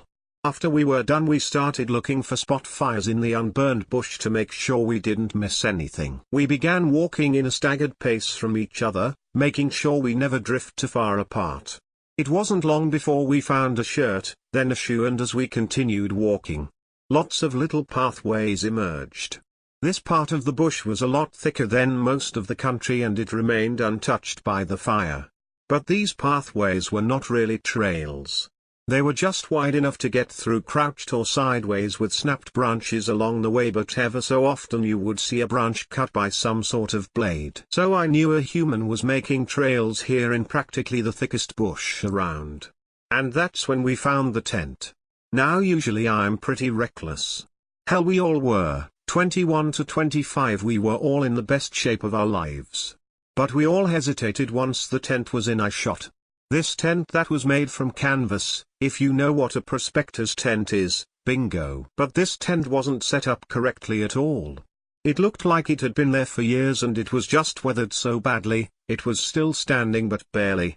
We began shouting, yelling, asking if anyone was home, but no answer, just silence.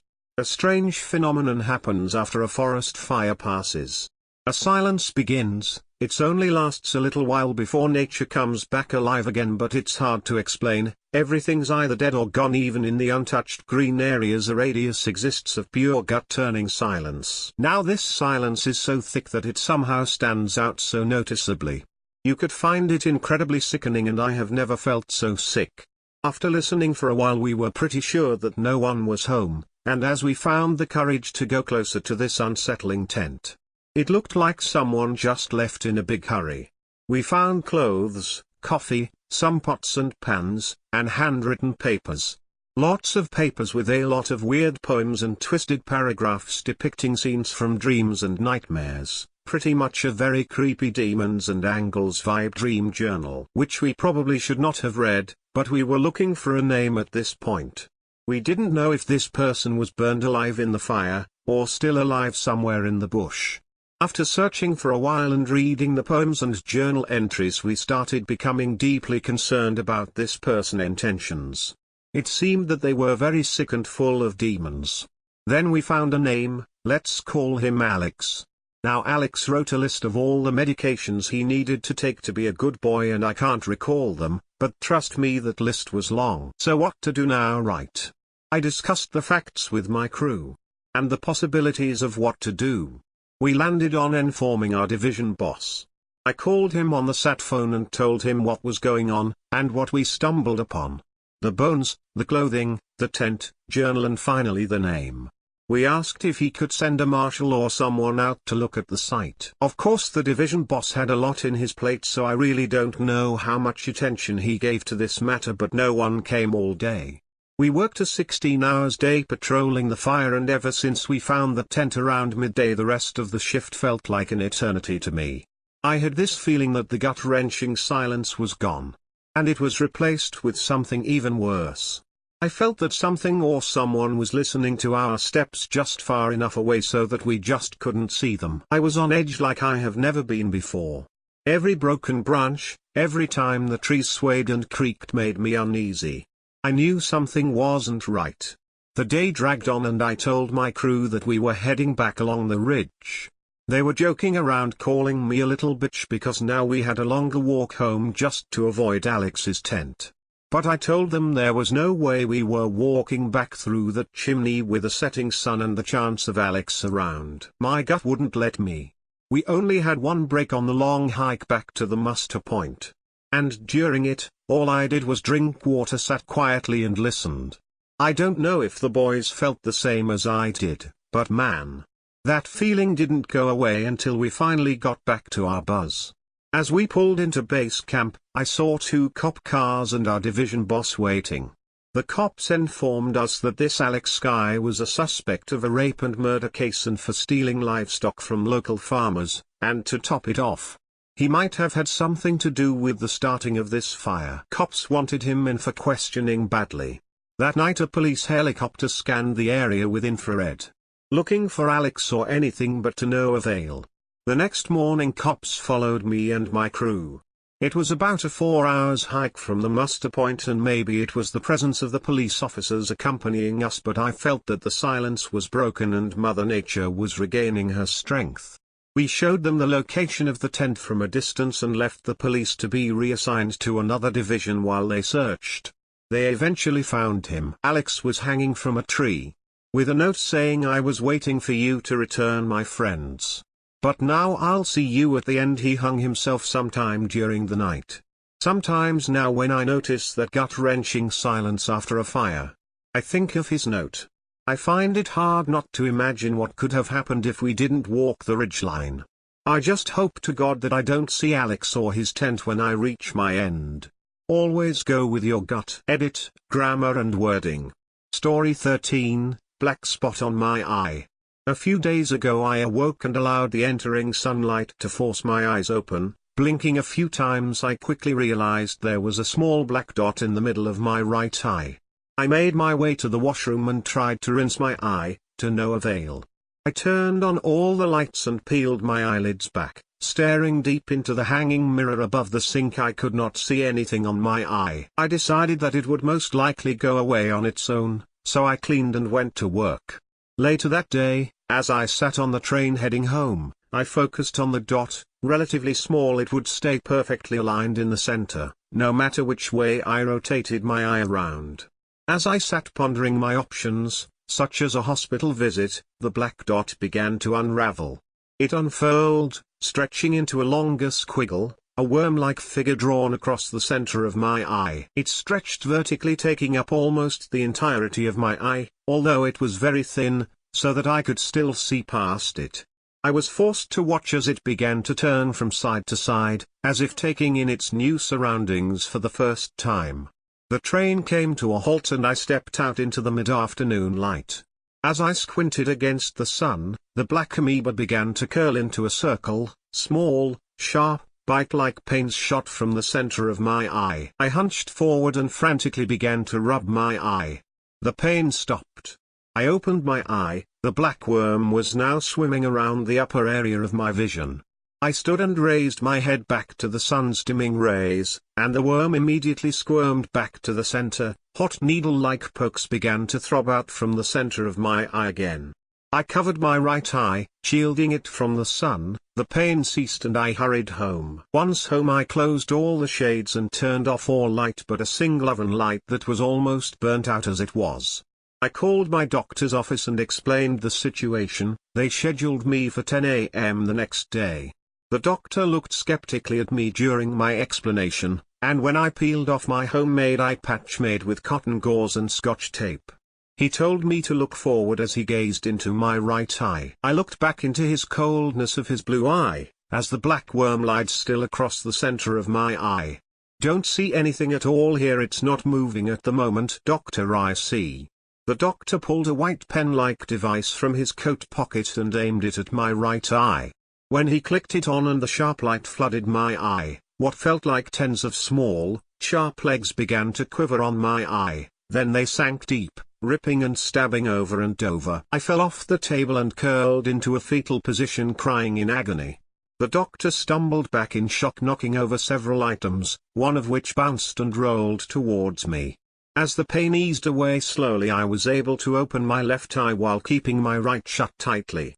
What had rolled towards me on the cold hospital ground was the plastic head of an anatomically correct human with the skin removed, to teach people of human muscles and organs. The plastic head laid still, looking at me with its mouth agape, its eyes bulging, and its brain broken in several pieces across the white tiles. The doctor sent me home with several prescriptions and several recommended doctors, including an ophthalmologist and psychiatrist, none of which I filled or called. That night I sat in darkness. I could hear very little outside sound since I had taped the windows closed to prevent light from creeping through. I sat still, and if I slowed my breathing and focused, I could feel the black parasite swimming around in my eye. It would eventually eat my eye whole. There was no way I could avoid light the rest of my life. Once it was done eating its way through the center of my eye, it would surely move onto my brain, to kill, perhaps infest with thousands more small parasites. Laying its eggs methodically through the fresh human meat that is my brain, a dark and warm place for an egg infestation, no doubt. Then when those eggs hatch, they will force their way out, eating and burrowing their way outwards, through my eyes, ears, down my spine, through my neck and out my mouth even. No, I had to end this, tonight. I would not be a slave to this bug, forced to watch and feel its every movement, as me, the host, laid helpless. I took a couple gulps of flavorless vodka while fighting back slight nausea. I went to my sink, turned on a single bulb above the mirror and covered it with a t-shirt. Then found a pair of metal tweezers, which I rinsed in the sink, then held a lighter to the ends to sanitize. I peeled off the makeshift iPad and stared into the bathroom mirror. I had to wait for the perfect moment. It would have to be dead center in my eye. For several tense moments I watched it and waited. Finally the worm curled up into the center as if to rest. I slowly raised my right hand holding the tweezers, and stabbed straight towards the center of my right cornea. The eye is not as soft as it appears, it's hard. I had to push and listen to a slow wet hiss followed by a popping sound. I only caught a glimpse of myself in the mirror. My mouth was hanging open in pain and dark red blood, running in a single line down from the center of my eye to my cheek. Do I remember? Once fully penetrated, I squeezed the sharp metal ends closed and yanked out a white and red, gooey, wet blob with several small strings hanging off. Then I became lightheaded. I dropped the tweezers and part of my removed eye on the ground. I fell to all fours and vomited vodka and bile onto the gooey remains of the eye. I stumbled around on my knees, searching blindly for the wet piece of eye. Finally finding it, I cupped it into my hand and placed it in a container, shut the container lid to preserve the virus. I grabbed a towel and pressed it tight against my right eye. It quickly became damp and sticky. Almost as if in a drunken state I hobbled out of my bathroom and fell onto my couch. Pain, sickness, disbelief coursed through my head like pounding waves against a shore. I had done it, saved my life most likely. An eye is a small price to pay to see the light of day once again, to go back to work, to be normal and unafraid. As I laid still, I managed to open my left eye and view the grey ceiling tiles above head. Then, from the far right side of my left eye, a small black dot did appear. Story 14, Let's Be Friends. Jonathan is the love of my life. We met in our freshman year of college at a big state school in a Chemistry 101 course.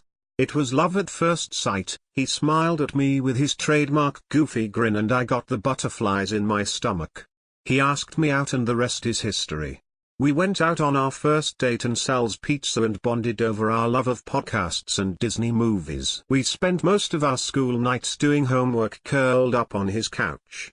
On the weekends we went to the parties that our friends hosted. We spent 3 summers together at his family's vacation house in the Northwoods of Wisconsin. No one was surprised when he asked for my hand in marriage during our senior year. He made me dinner at his house and got down on one knee in his living room during dessert. Of course, I said yes.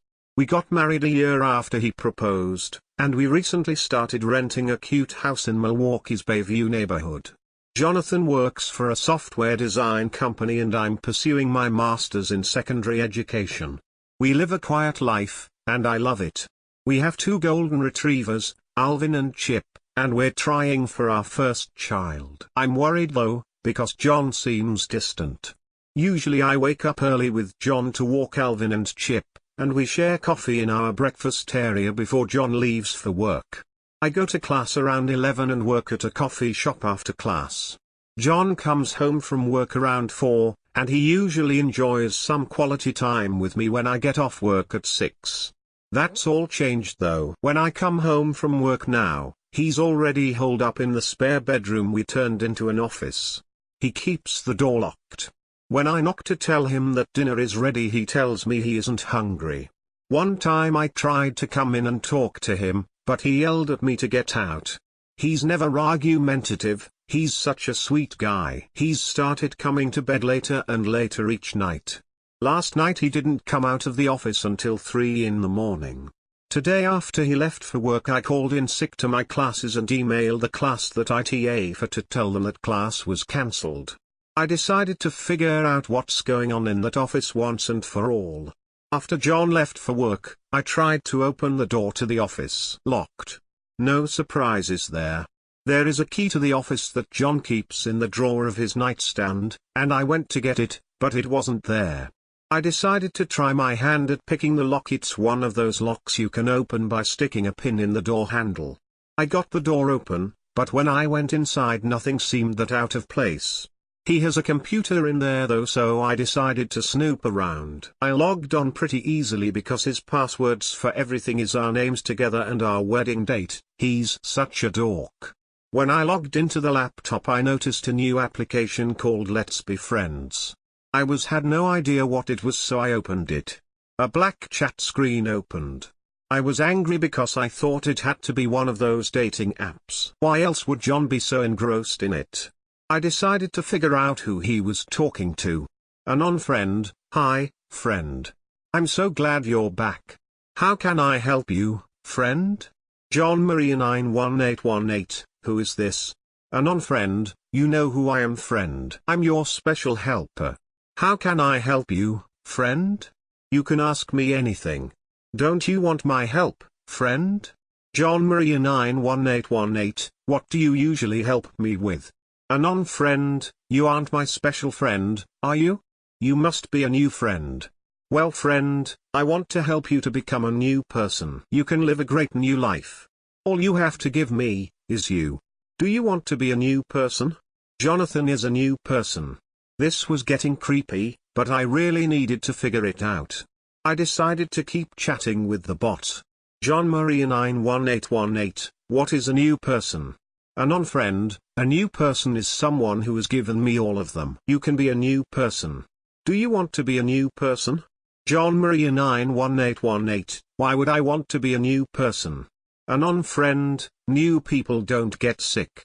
They don't cry. They live great lives and I send them money to live. New people don't die. Death does not exist in my new world.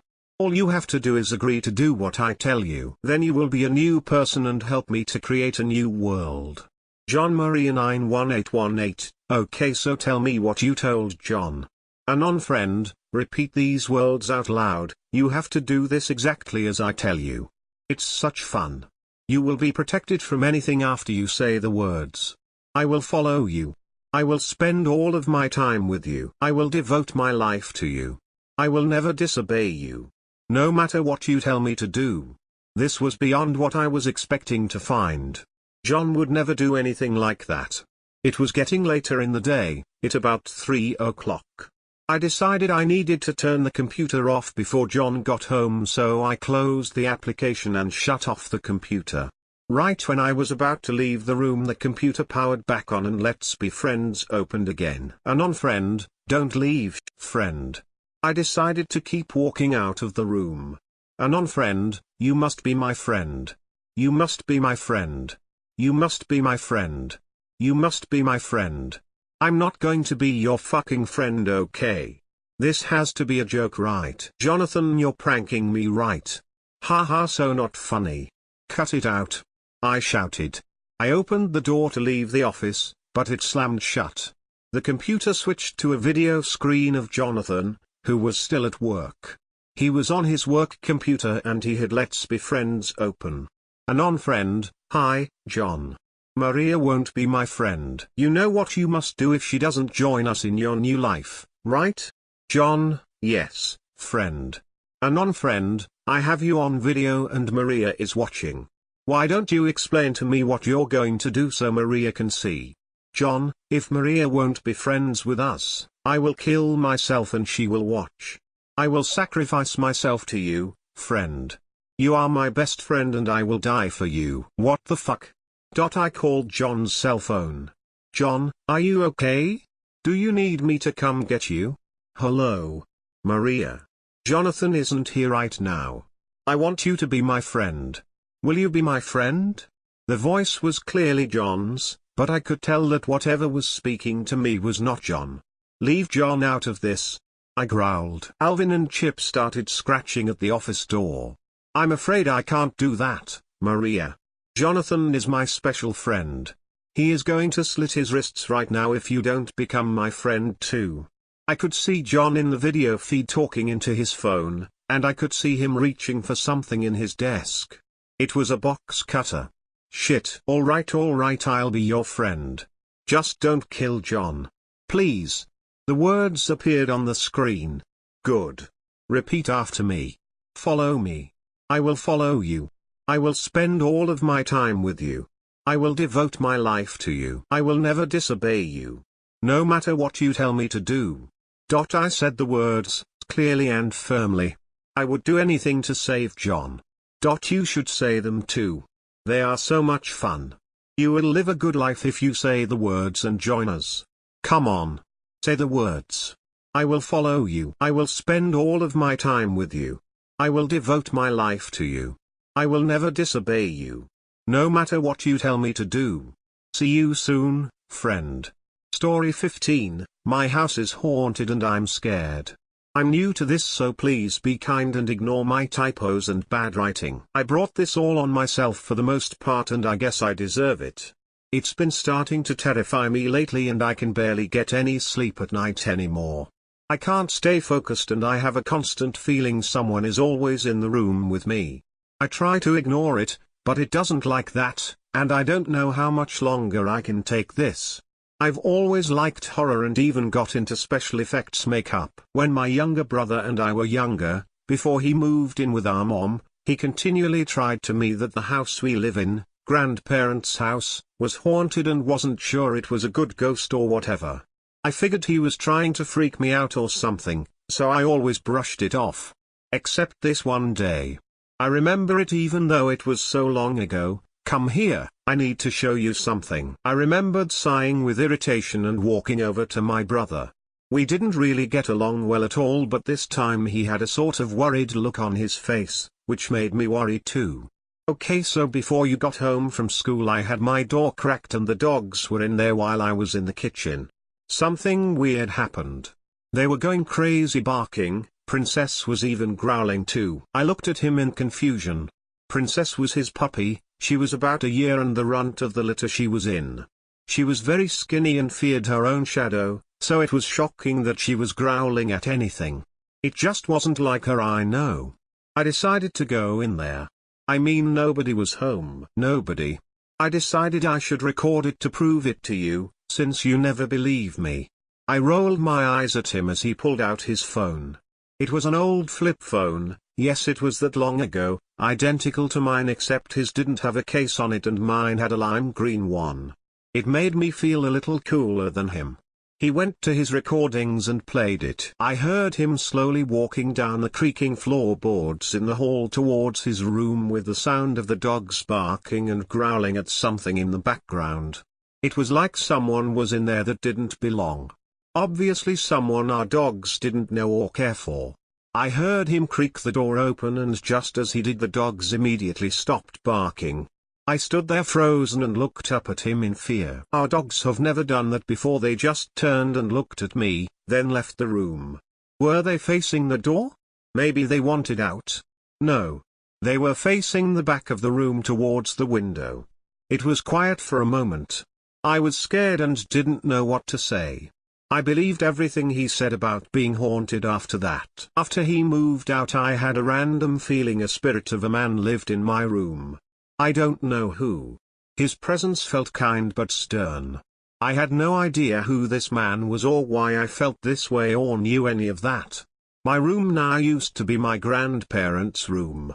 My grandma doesn't like ghosts or anything paranormal, so I brought it up to my grandpa one night. The house is haunted. Yeah. I know. I see shadows sometimes. No, seriously. There's a man. He lives in my room.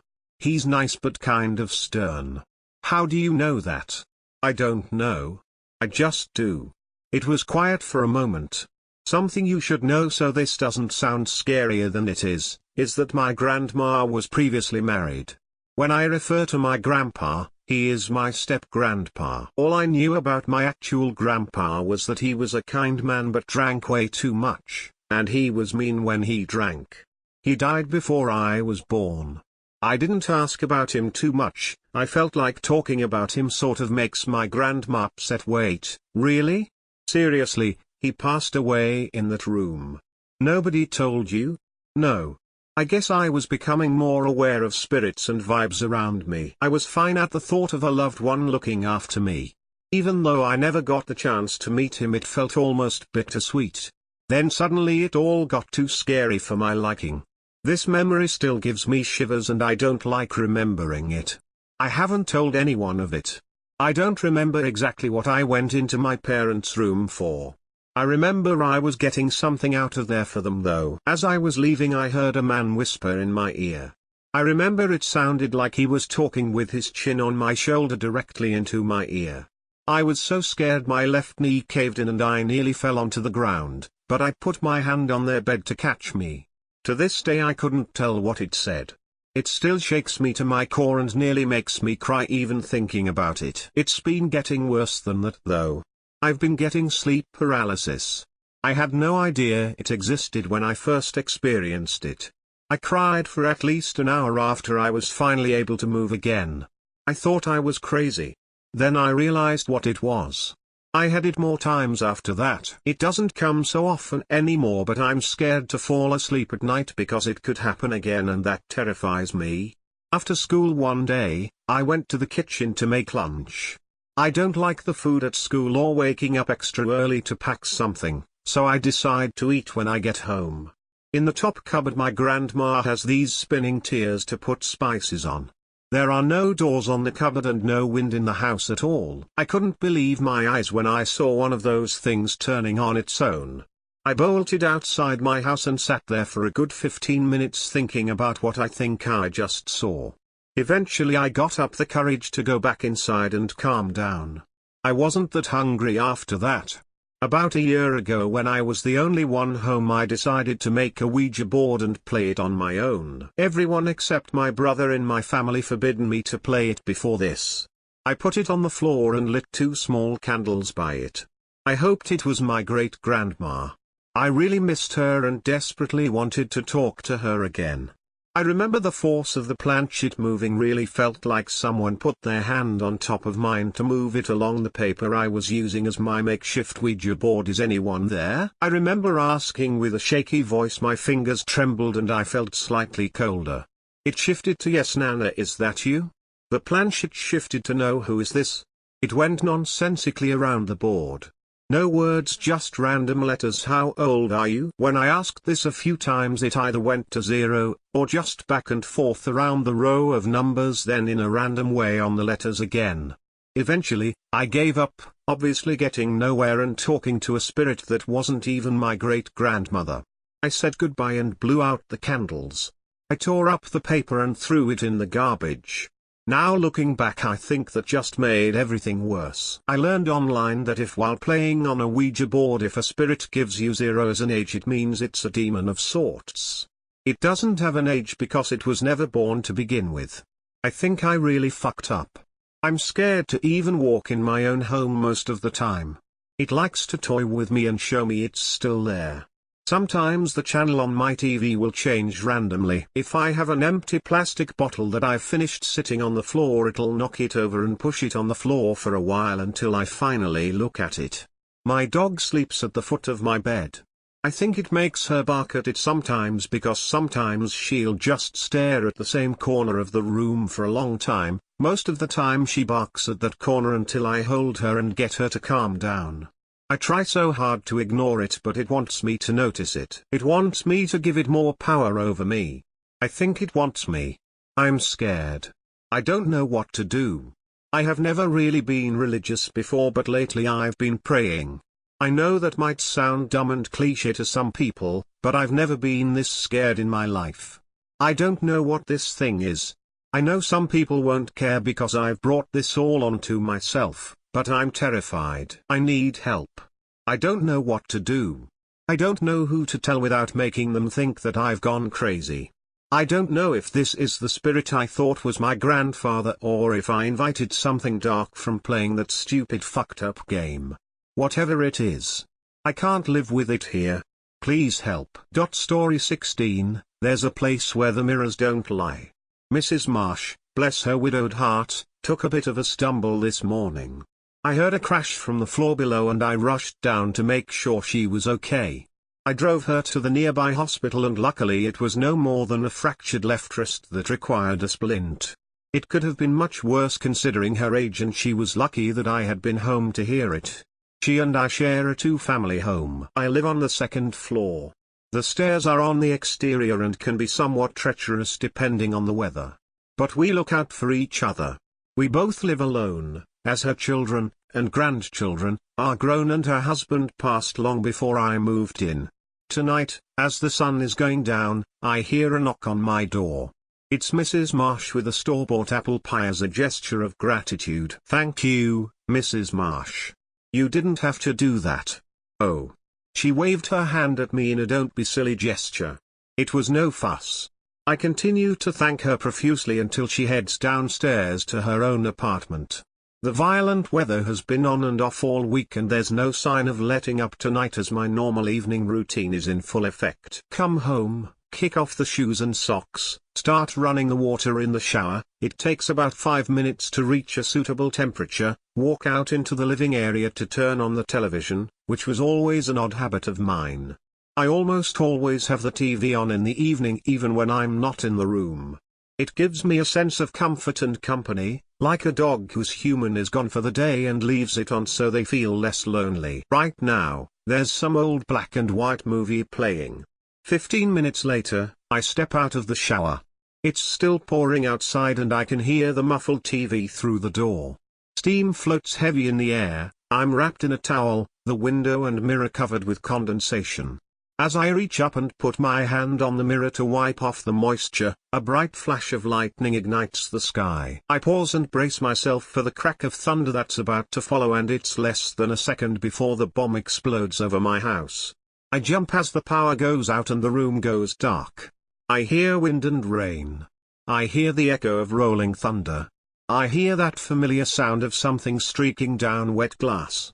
Moments later, the power is back on. I let out a sigh of relief, as that childhood anxiety of thunder and the dark never fully left me. Even in my home that I've grown to know and love, there's always some innocent, superstitious fear of something beyond the threshold of a doorway as I walk past it, something lurking in the darkness just out of reach. And as benevolent as that unseen force might be, somehow it's always been kept at bay by something as simple as a light bulb. I raise my hand again to clear off the mirror. I pause, hand frozen in midair an inch away from the glass. A dumbfounded escapes as I turn to look around the bathroom. I'm not entirely sure what I'm looking for. I turn back around to face the mirror. I look not into it, but at it. That's when I notice the streak of condensation wiped away. Except I didn't even touch the mirror on account of my being startled by the loss of power. I shift my focus to meet my own eyes and let out a quick to myself and make the slightest of nods. As if I were watching some kind of broadcast on a half-second delay, my reflection nods back, and all. My reflection and I both stumble back in unison and I have to brace myself on the bathroom door to keep from falling. Keeping my eyes fixed on themselves, I turn my head back and forth. No delay. I take a tiny step side to side, no delay. I raise a finger to touch my nose, no delay. I let out a chuckle as a memory rises of some old Looney Tunes cartoon where Bugs Bunny convinces Elmer Fudd he's his own reflection. Convinced it was nothing, I turn off the light switch with a click and leave the bathroom. A second later. Click. I stop in my tracks, turn around, take one step back into the bathroom and flip the switch. The light is on. But for the briefest of moments, I'm looking into a darkened square which, and if I understand how mirrors work, is supposed to contain myself and the bathroom. Click. The mirror is illuminated once more and there I am. I decide I've spent enough time in there and turn to leave. Only this time, I walk out backwards so I can watch the lights go out. I reach my hand through the doorway, fumble for the switch and turn it off. For 2 seconds, the room has a softer glow emanating from the mirror. Click. And then chills.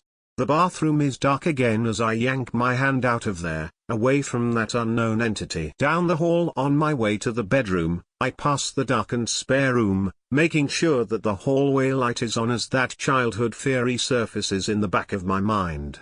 It's comforting in an odd way, having never seen any real threat from the lights being off as a kid, against the bizarre occurrence that I'm presently dealing with. Growing up, my mother would always tell me to not take showers during a thunderstorm. Now, I don't know if that was just a myth that mothers like to tell their children or if there's ever been evidence of a bolt of lightning somehow striking someone's water pipes and therefore electrifying the shower. I'm going to chalk it up to an old wives' tale. However, tonight's incident has raised all sorts of questions on the subject of lightning. I get to my room, flip on the light, and throw on a pair of shorts and a t-shirt. I stand there for a moment with my hand on my forehead trying to recompose myself. I let out somewhat of a relieved sigh, and as I turn around, I'm startled by my own reflection in the full-length mirror hanging on the wall. Another chuckle at the ridiculousness of it all. I cautiously and slowly walk closer to it. I wave my hand at my own reflection. Everything seems to be normal. All the while it's still storming outside. An hour or so later, I'm still trying to reconcile what it was that I had experienced earlier this evening as I sit and watch TV. But the sudden ping of hunger hits me, and I remember the pie Mrs. Marsh had brought over. I was a bit absent-minded while opening the box, unaware that inside, cradling the pie, was a shiny aluminium tray. Instantly I started hearing the voice again, my voice, that I thought I had heard earlier in the bathroom. Only this time it sounded distant and distorted, more echoey. I quickly shut the box. This time it sounded different, and it wasn't until later that I realized the distortion was most likely the result of the imperfect, rough-edged surface of the pie tray. I think I'll pass on the pie tonight. Maybe tomorrow. And I head to bed. It's around 3 a.m. when another crack of thunder wakes me up. My eyes pop open and I try to rid myself of the grogginess. I hear a tap tap tap over by the window, thinking it's maybe a tree branch that came loose. I reach over and turn on the bedside lamp and walk towards the window. Approaching the far end of the room, I realize it's not coming from the window. It's coming from the mirror. I'm a bit apprehensive of these things now, but I approach nonetheless. "Hello?" I say as if I'm answering the phone. I take another step forward and there's no noticeable delay. I can get closer to this mirror than the one in the bathroom without the hindrance of a sink in front of me. At this point, I'm face to face with my own reflection. Barely above I whisper, I say, "What the hell is going on?" "Going on?" The mirror echoes. I take a step back, and then so does my reflection. "Oh shit." I say, "Oh shit," the reflection responds. There is now a more noticeable delay coming from the mirror, and it feels as though he, and I can't believe I'm calling him he, is copying my words instead of simply repeating them. Almost mocking them. Thunder rumbles in the sky again and the power goes. I look to my left and out of the window to see the world briefly illuminated by the lightning that follows. The power is restored almost immediately, and I turn back to look into the mirror. My blood runs cold. I'm being stared at, dead square in the eyes. And not because I'm staring at him dead square in the eyes. He is already there, and a full step closer to his side of the mirror than I am to mine. There was also no movement in my peripheral vision that would suggest he turned around when I turned around. But there he is, looking almost as scared and confused as I must look. How is this happening? I ask. "I'm not sure," he says. For the sake of this incident, I decide to call him Beta. Me being Alpha. I almost reconsider this as I think, what if I'm his reflection? What if he is experiencing the same strange occurrence that I am? That's too much to think about right now. My brain hurts enough as it is. There are so many questions that I want to ask him, but if he's just as shocked, he might only know as much as I do. Something behind me gets his attention and he is looking past me to the opposite side of the room where the other window is. His face is gaunt with horror. I hear a tap tap tap coming from behind me. I turn around and, at first, see nothing out of the ordinary, all things considered, but then it registers in my already baffled mind. The reflection of the actual mirror in the window. It's dim and transparent because of the darkness outside, but beyond the window stands yet another me. He appears to be angry and is looking past me at Beta.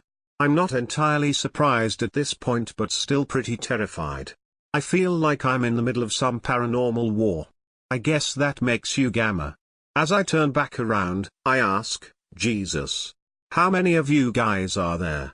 That's when I see the root of Beta's terror. Behind him in his window is a maniacal version of me, of us, trying to get in.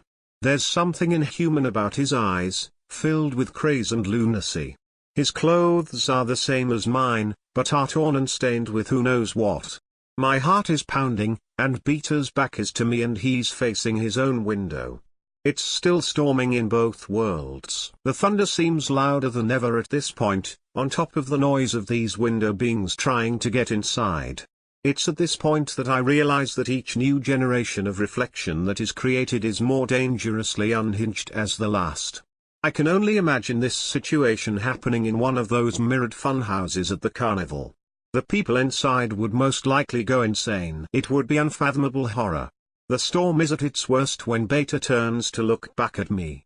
He's yelling, banging on his mirror, which is actually shaking my mirror. Trying to be heard over all the noise, he yells, "Your curtain." What? I shout back, "You have to shut your curtain. Block the reflection. Go right now." I turn and run towards the end of the room, tripping on a damn shoe in the process. I regain my balance and reach the window, whipping the curtains shut, clenching them as I look behind me across the room and into the mirror. But it's too late. The lightning flashes in the mirror world and the lights flicker. As soon as it stops, the being I call Delta, the fourth of our kind, is inside his room, slowly approaching Beta. Oh my God! He turns to me, helpless and resigned. He's going to take me. How? Take you where? Before he can answer, Delta is upon him. Hey! I bang on the mirror/window to this other existence which seems to shake the very world that I'm looking into. Books and other items bounce and wobble where they stand. Delta notices this as he's strong-arming Beta. He stops, turns, and looks right at me. "This is not for you," he says. I don't know what he means by that, but it's awfully foreboding. He places his palm flat against his side of the mirror and it begins to vibrate. My whole bedroom is rumbling and shaking. That's when the glass on their side breaks and I'm once again looking into a big black void. No reflection, just pure nothingness.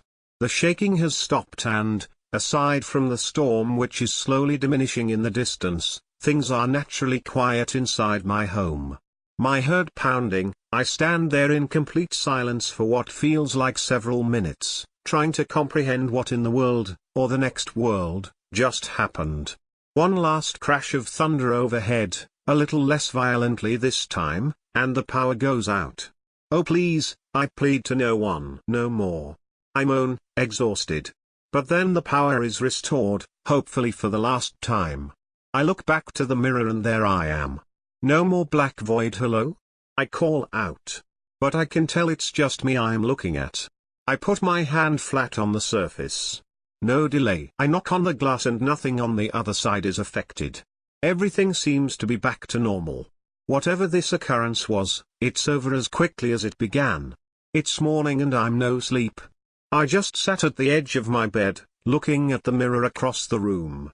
There's knocking on the front door and I snap out of whatever daze I'm in. It's Mrs. Marsh, looking a little off herself. Naturally one would lose sleep over such a noise when living on the first story of a two-story duplex. "So, good morning," she says in her usual polite tone.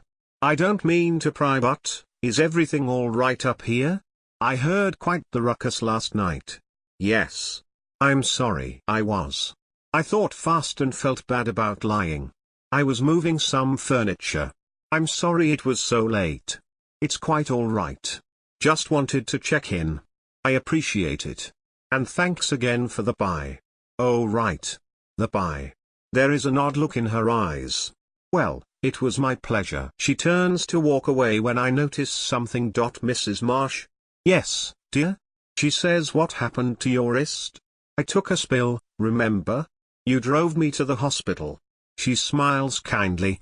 "Silly me, right, but, wasn't the brace on your left wrist?" She grins at me in such a way that sends a chill down my spine. In a hushed tone, almost too low to hear, she says, "This is not for you." She turns and walks down the stairs to her apartment on the first floor. Story 17, The Look Away. This is a warning. If you see him you have no choice but to play his game, and whatever you do don't lose the devilish mess I call Don't Look Away. Okay, I should introduce myself. My name is Chris, and for my entire life, I have been involved in a game with a man called The Look Away. I'm not crazy, I've been tested, but no one believes me and I have nowhere else to turn to. The man that is called The Look Away is a tall skinny man, with a raggish bag over his head with rope wrapped around it. He wears a trench coat but it's ripped up and dirty. He wears it open. He also wears skinny jeans and is barefoot. It hurts to think if my life could have been different with my life. What job I could have, what family I could have started. I don't know what I did to start this lifelong death sentence. I've never thought about dying, but if I keep losing I might need to consider it, or find a method of winning. My life is not normal. And because of the look away it's nowhere near. The game happens once a year, and twice if you're unlucky. I spent most my life trying to warn and prove people that he's real. His game is simple, you have to keep your eyes on him, and when you look away he moves closer until he slashes you and leaves a mark for your life. My first encounter was when I was 6 years old. I was camping with my family and I saw the look away in the distance and asked my mom what it was. She told me there was nothing there. And when I looked back he was 20 feet away, bigger up close and a lot more terrifying. The scariest experience I had with him is when I didn't even know I was playing and he got directly in front of me. I reached out to touch him and he didn't have a heartbeat. Not even a pulse. He wasn't even breathing. Just dead inside. When I went to get my phone he slashed my stomach and I screamed. It didn't like me touching it. I remember the amounts of therapy I had to go through my entire life. People telling me I need pills and there are surgery and medication that can help me. But I'm not insane. Please tell me I'm not insane. Please someone somewhere read this and tell me they play the game. Someone help me. This is just a warning for the people who see him. Be vigilant. Please play his game and don't suffer what I had to. His game lasts 45 minutes and I feel like I'm going to be playing again very soon. Send help A8K4LL4X/5677. If you want to rules to his game I will make a second part. I got to go, I'm meeting with my doctor. God help us. Story 18, Yellow Ledbetter. The land beyond the bridge had been in my family for generations, 44 acres of farmland. My father was as rooted to it as the oak tree in our front yard. Although he was sympathetic to my plight, he was certainly not going to move just because his daughter's college boyfriend had killed himself 2 miles down the road. Everyone had told me that it wasn't my fault. Travis was sick. But they hadn't seen the look on his face when I told him it was over, that I couldn't do it anymore. I'd left school and left him there because I'd been too afraid to deal with a situation that had grown steadily unrelentingly worse. And he had chased me. My father thought he was drunk when he showed up, wild-eyed and disheveled, trampling my mother's buttercups in his bare feet on a soggy February afternoon. I wish he had been drunk or high. Both were temporary states, unlike the schizophrenia that had begun its manifestation when he was only 16 years old. He'd just stood there, screaming my name, as my taciturn father first tried to reason with him, then threatened to call the cops. It was only when my father got his shotgun that I stepped onto the porch. "Daddy, no!" I cried, then turned to my lover of the past 3 years. "Travis, you have to go. It's over." "It's not over," he insisted, his tears melding with the misting rain. "I need you." He took a step toward me and my father pointed the gun at his chest. Travis paid him no mind at all. He took another step and Dad cocked the gun. I'd never seen my father's face so pale, so grim. One hand gripped the barrel and his finger poised on the trigger. I panicked and did the only thing I could think to do. Travis ran away from anger, a carryover from his childhood. I railed at him. "I don't love you anymore. Leave me alone. Go." His face twisted in grief and he clamped his hands over his ears. Then he ran, straight down the middle of the road, leaving his battered black Sentra parked in the driveway. "Travis, no!" I screamed, and jumped off the porch. My father threw down the gun and grabbed me, lifting me off my feet as I fought to get free, to chase Travis down and tell him I was sorry. "I didn't mean it, Mary, call the police," Dad shouted, but my mom already had her phone in her hand. I'm not sure when he painted the message, before or after the confrontation, or where he'd gotten the paint. Graffiti on the abutment was nothing new. He might have even found a can there, left behind by some drunken teenagers. All I knew was that the paint wasn't even dry by the time the cops got there. I'd heard that little detail in a whispered conversation in town. Paint dripping down concrete, blood pooling on asphalt. Red. The color of anger, the color of agony. Travis had scaled the grassy bank and climbed to the bridge 17 feet above. Then he jumped. The plunge had broken his neck. I loved you, Steph. His last words to me. What a difference that one little letter made, that change in tense. Those 4 words burned behind my eyelids when I tried to sleep. I imagined him saying them, the hurt and recrimination in his voice. He had died in turmoil. Maybe that was why he was haunting me. I didn't leave the house for 3 weeks, didn't attend his funeral. I couldn't take the whispers that I was the reason he'd done this, nor could I face his mother. The sight of those crushed flowers out the living room window devastated me. I remembered an English lit professor saying that buttercups bloomed on the banks of one of the rivers of the underworld, to lift the spirits of the dead. Only I didn't think Travis had made that journey. I felt him right there with me. I noticed it on the radio first. Back in our apartment near school, Travis had an old guitar in the closet. Every once in a while, we'd go to the park and he'd bring it along. He'd say, "Got any requests, pretty girl? Anything you like, as long as it's Yellow Ledbetter or Sweet Home Alabama." We'd laugh, because those were the only 2 songs he knew how to play. In the weeks following his funeral, it seemed like every time I turned on the radio, I heard one of those songs. Pretty coincidental, considering how old they were. So, I stopped listening to the radio.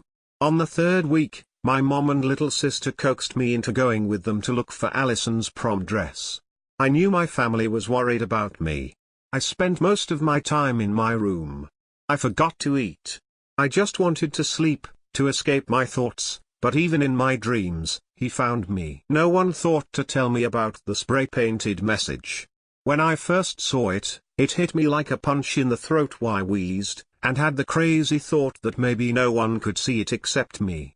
Alarmed, my little sister stomped on the brakes, inciting a new level of panic. "Go." I tried to gasp. She didn't understand, but my mother did. "Allison, drive," she said, and my sister took off so fast we fishtailed. Tears stung my eyes and I couldn't breathe. What happened next rocked me. The radio blared to life, blasting Yellow Ledbetter. My sister said later she must have had the radio turned low and accidentally hit the volume button on her steering wheel, but neither of us believed that. The button was one that you had to push up and hold to increase volume. I saw her hands. I saw them. They never moved. My heart slammed in my chest and I broke out in a sweat. I started shaking so hard my mom thought I was having a seizure. She was screaming at Allie and crawling over the seat to hold me. Instead of prom shopping, we went to the ER, where they said it was a panic attack. They gave me a prescription for anxiety medication and sent us on our way a couple of hours later. The medicine made me sleepy, because I wasn't used to taking anything, but I was still awake when we went under the bridge again. It was dark this time, but there was a curve in the road just before the underpass. One moment when the headlights hit the blood-red letters. "I loved you, Steph." All I could see was the grief on his face, see him clamping his hands over his ears, trying to shut out my hateful words. He had died thinking I hated him. It was too much to bear. The walls seemed to close in after that. I couldn't stand to be so close to the place where he died. I couldn't stand my family's worried looks and whispers. So, I went back to school. Back to the apartment Travis and I had shared. A fresh hell awaited me there. God, how it hurt to see all the pictures of us. Smiling, kissing, hugging, we had been so happy once. He told me early on that he'd been diagnosed with schizophrenia as a teen, but it seemed to be well controlled with medication. If Travis hadn't told me, I never would have guessed. Not back then, anyway.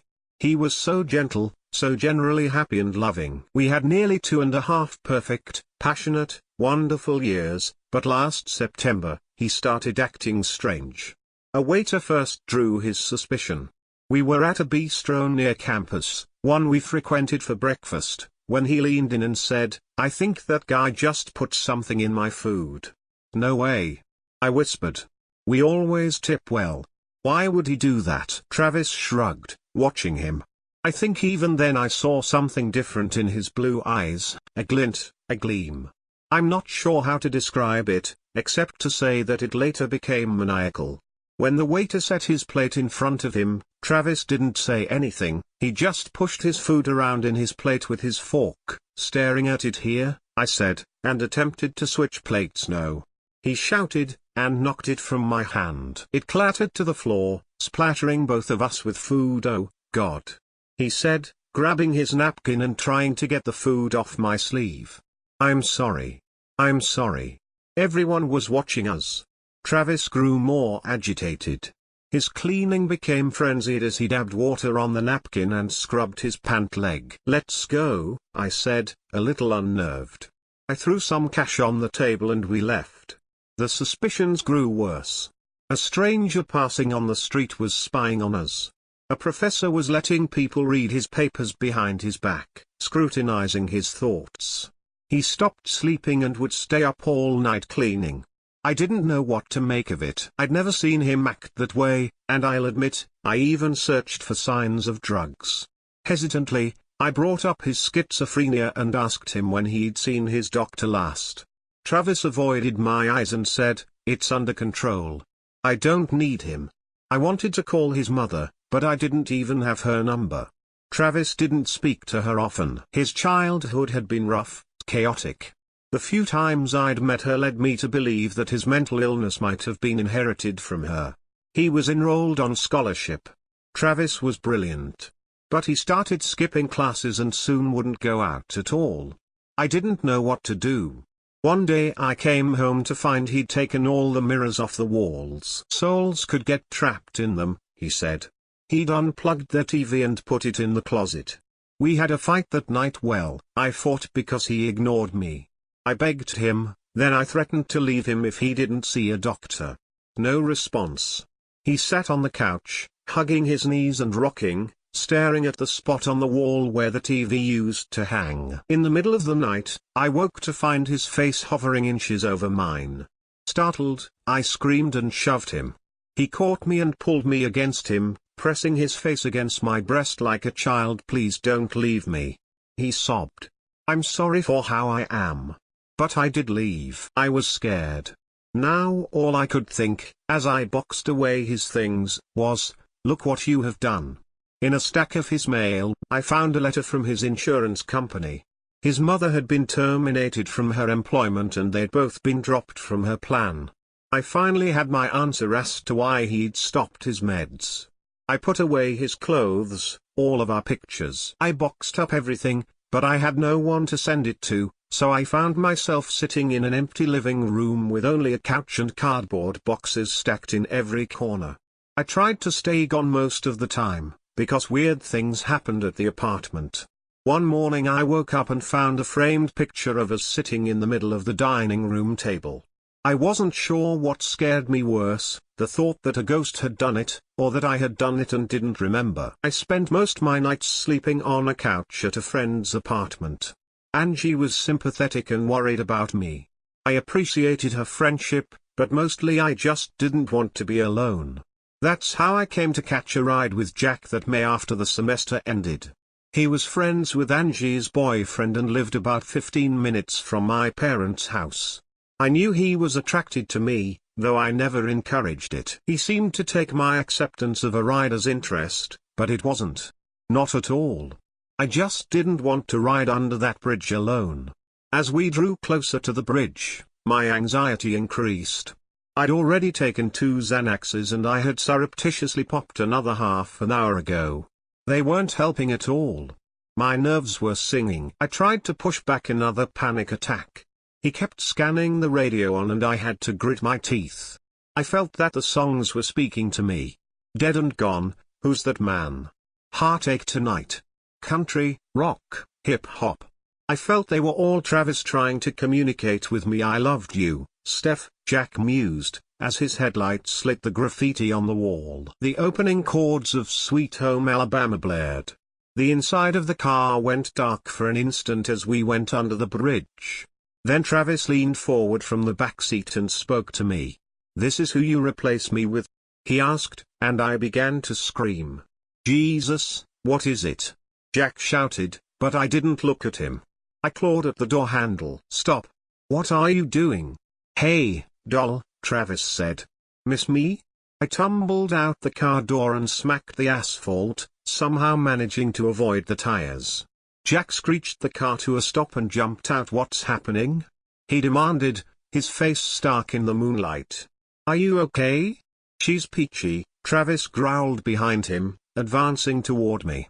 "Never missed a beat, did you, babe?" I screamed and scuttled backwards like a crab. "Don't come near me," I begged. In my peripheral vision, Jack lifted his hands, making a gesture of peace. But he wasn't the one I was focused on. The man moving toward me looked anything but peaceful. He looked enraged. Dimly, I heard Jack say, "I'm gonna go get help." Then he jumped in his car and slammed it in reverse. He nearly hit the abutment as he whipped it around. He roared off into the night, leaving me alone with my ghost. "He left you," Travis said with a sneer. "Just like you left me." His words deflated me. I buried my face in my hands and cried. I didn't know my palms were bleeding until I felt something wet and sticky on my face and looked down to see them in the moonlight. "I'm sorry," I gasped. "I'm so sorry." His sneer evaporated, melting into a thin, grim line. "Not good enough. What do you want?" I asked, but I think I already knew. "I want you to feel what I felt that night." Alone. Hopeless. That was how I'd felt since the day he died. I looked directly at him for the first time. He was wearing the same thing he'd worn the day he died, down to his bare feet. I could see his words, "I loved you," Steph, straight through him, like he was a projection on that grimy wall. "Okay," I said, and tugged off my shoes. Rocks dug into my heels, but I didn't care. The grass was cool and slick beneath my feet, but it was easier than I thought it would be to climb the embankment. Nothing was coming on the bridge. Nothing ever was these days. I stood in the road for a moment, feeling the wind whip my hair. Then I moved to the edge and stepped over the guardrail. I didn't look at him, but I felt Travis beside me. My toe was bleeding. I stared at it for a moment, thinking some crazy thought about how my mother would feel about me dying with dirty feet. The height made me dizzy. I swayed a little and almost fell right then.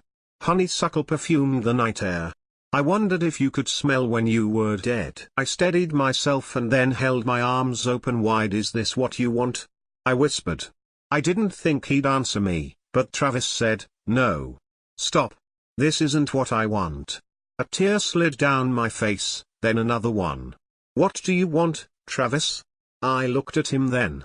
He was close enough to touch, close enough that I should have felt his breath. His face bore the same anguished, pained look it had the night he died. "I want to know I mattered to you," he cried. "I never mattered to anyone else. I thought I mattered to you." I turned to face him and nearly lost my balance. His eyes glowed an eerie blue in the moonlight. He reached out a hand to steady me and it passed right through my arm. "I love you," I said. "Of course you mattered to me. You cut off my songs. You pack away my pictures. You didn't even come to my funeral." "I couldn't," I gasped. "I couldn't see you like that, and know it was my fault. I was just scared. I didn't know what to do that night. I don't know what to do now." We stood there in silence for a moment. Dimly, I thought I heard sirens. "I love you," I said. "I have always loved you. Go home, Steph," he said softly. And then he disappeared. Broken, confused, I crossed back over the guardrail and gingerly made my way back down the embankment. I crossed over to the concrete wall and laid my palm against the words written in red. "I loved you, too," I whispered. Then I started walking down the center of the road. I made it almost a mile before the police picked me up. I spent a week in a psychiatric hospital, where they diagnosed me with a mental breakdown. They put me on antidepressants and weekly therapy sessions.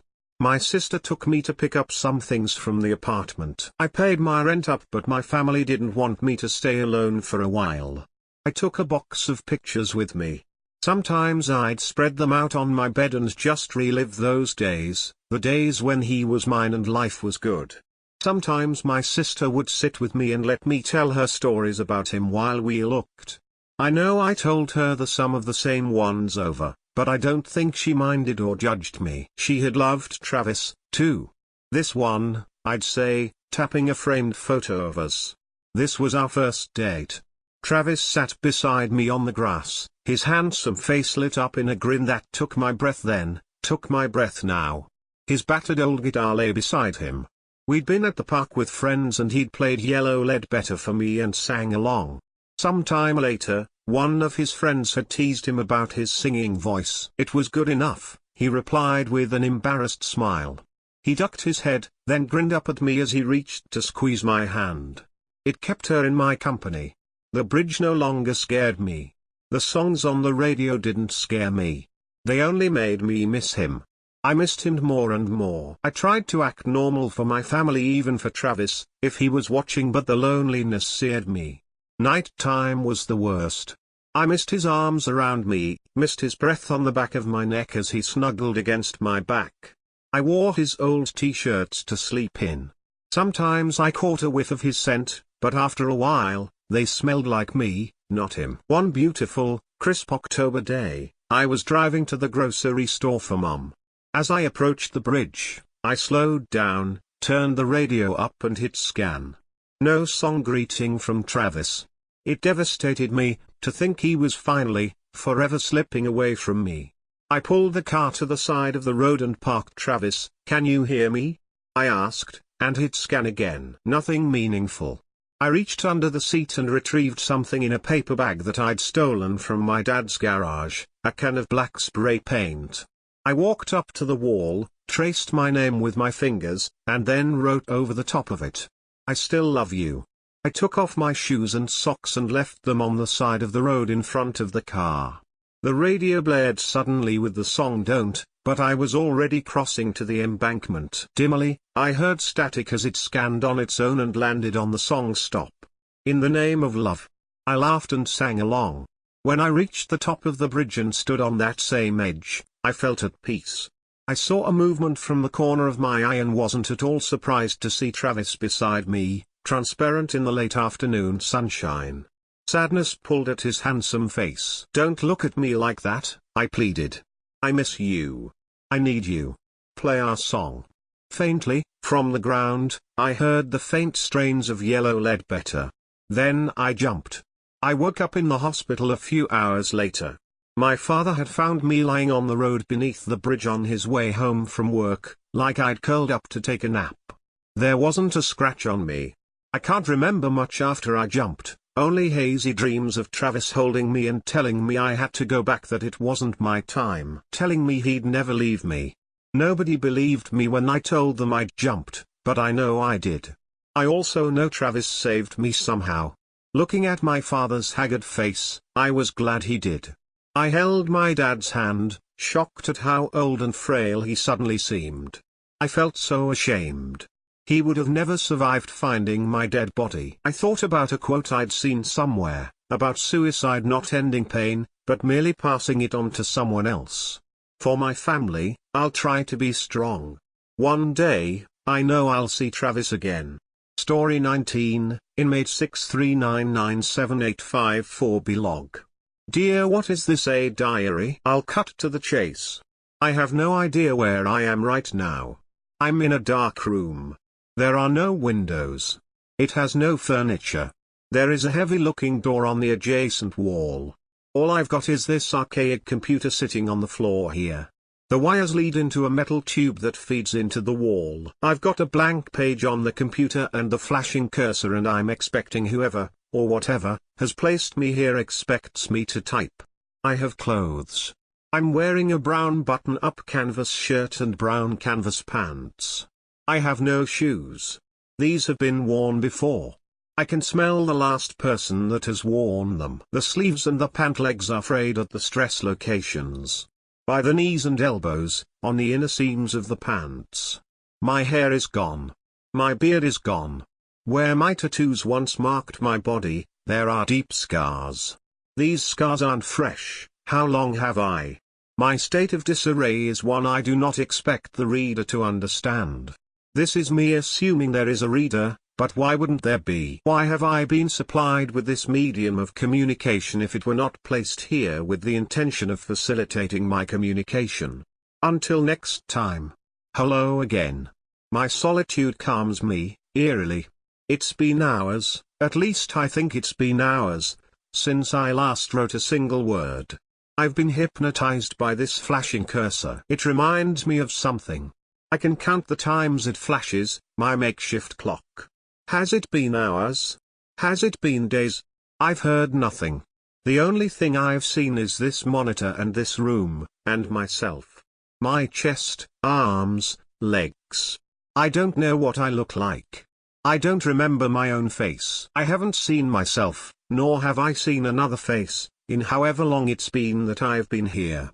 My head feels as though it slips away, and when I focus my eyes once again, there lies a tray by my door with a grey mush, sloppily and hurriedly thrown onto this tray by I don't know who. I have so many questions. The monitor lights up the room. The walls, ceiling, and floor are all the same color and material. A concrete enclosure with a faint dark yellowing green paint chipping off at all the locations you'd expect it to. Around the rim of the door, in the middle of the floor, the middle of the walls. The ceiling and corners have a deep color to them, an unaffected color.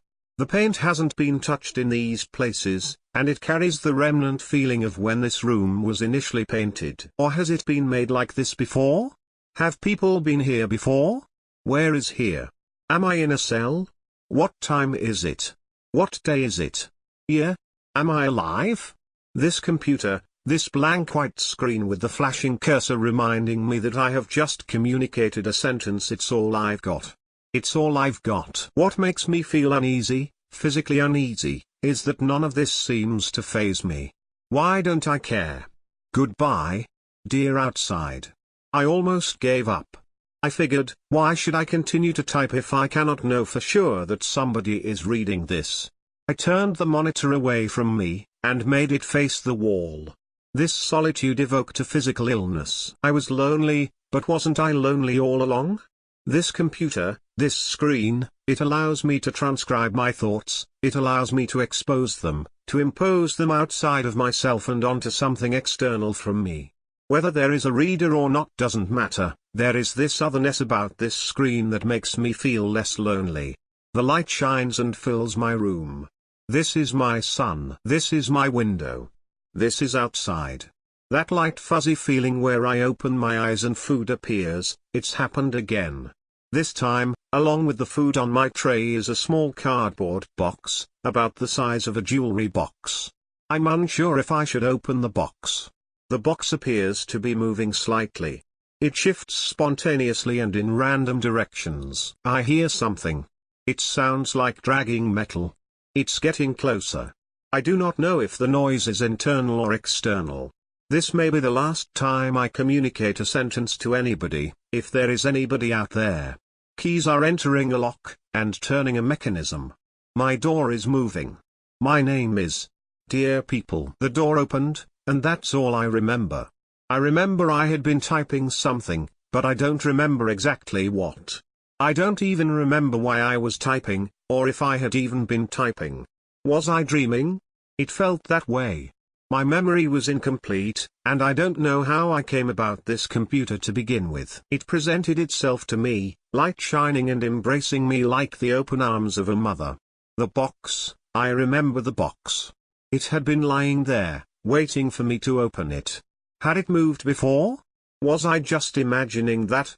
The food was still there. I contemplate whether I should eat or whether I should allow my curiosity to get the best of me. What purpose does the box serve? The decision is mine, not yours. Hello again. The box is next to me. It isn't a lack of courage that stops me from peeling back the tape holding the two flaps together. It isn't a lack of curiosity either. I know these emotions, and I do not feel them now. It is general indifference. I simply have no desire or care to reveal the mystery. However, this box is external to this room, and assumingly, so are its contents. I've opened the box, and inside is a stone. A smooth, dense stone. This computer is no longer my only companion. Why? Alone with my stone. Dear outside. My heart is beating 1,000 beats each minute. I have not felt this way I've never felt this way. As I looked at my stone, I began to tap it on the wall facing away from the computer. As soon as I ceased my short tapping, I heard a faint reply on the very same wall, a tapping similar to mine, but structured. The taps came in succession with pauses in between. This was communication. This is the otherness I've longed for. I quickly began to record the rhythm of the tapping onto this computer. 2 taps in quick succession, short pause, 3 taps then 4 taps. Long pause, 5 taps in quick succession, 3 taps, pause, 2 taps in quick succession, 3 taps, pause, 3 taps in quick succession, 5 taps. 1 2 3 4 5. 1 A B C D E. 2 F G H I J. 3 K L M N O. 4 P Q R S T. 5 U V W X Y. 6 Z. The formula was simple. The taps in quick succession represented the row. The taps that commenced after signified the column. 1 1, A 1 to 2 colon B 4 to 4, S. The long pauses represented spaces between words. The other tapped, 2 to 3, 2 to 4. Then 5 to 3, 2 to 3, 3 to 5. Hi, WHO. I tapped back. My name is Kolonikov. He replied. WHO kill. Hello again. I am eager to tell you the new developments. We continued our conversation on the wall as follows. I tapped, I do not understand. Other, who did you kill? Me, I did not kill anybody. Other, you did, think back. I stepped back from the wall, and sat in a corner. What was this other saying? I cannot remember more than a few hours ago. It all blends together. No light, no sound, no stimulus, you forget everything that makes you human. Nothing comes back to me, I can't remember who I was before I ended up here. A moment please, I hear tapping. This conversation went as follows. Other, are you there? Me, yes. Who are you? Other, I am Damien. Me, where are we? Damien, Facility X. Me, jail? Damien, no. A pause of about 10 seconds. Damien, salvation. Hello. I've been speaking to Damien. He says he's killed. He says I have too. When my only source of outside communication tells me something, I really begin to lack options when it comes to trust. Who should I believe? Myself? I hardly know who I am. Damien must know something that I do not. He has told me to stop eating the food. He says that I will face consequences if I do not, but that I should refrain from eating every meal, and just eat enough to survive. This is where our conversation ended and he hasn't spoken to me in what seems to be hours. He must be sleeping. Goodbye. Hello. I awoke, feeling extremely lightheaded with blurred vision to the sound of faint tapping. It was Damien. I had questions for him. The conversation went as follows. Me, why shouldn't I eat? Damien, trust me. Me, I have no choice. But tell me why. Damien, you will see. Me interrupting impatiently, I do not want to wait. Tell me. Damien, you will see. I've skipped the last 2 meals. I understand what Damien has said. He has given me the best gift I've ever had.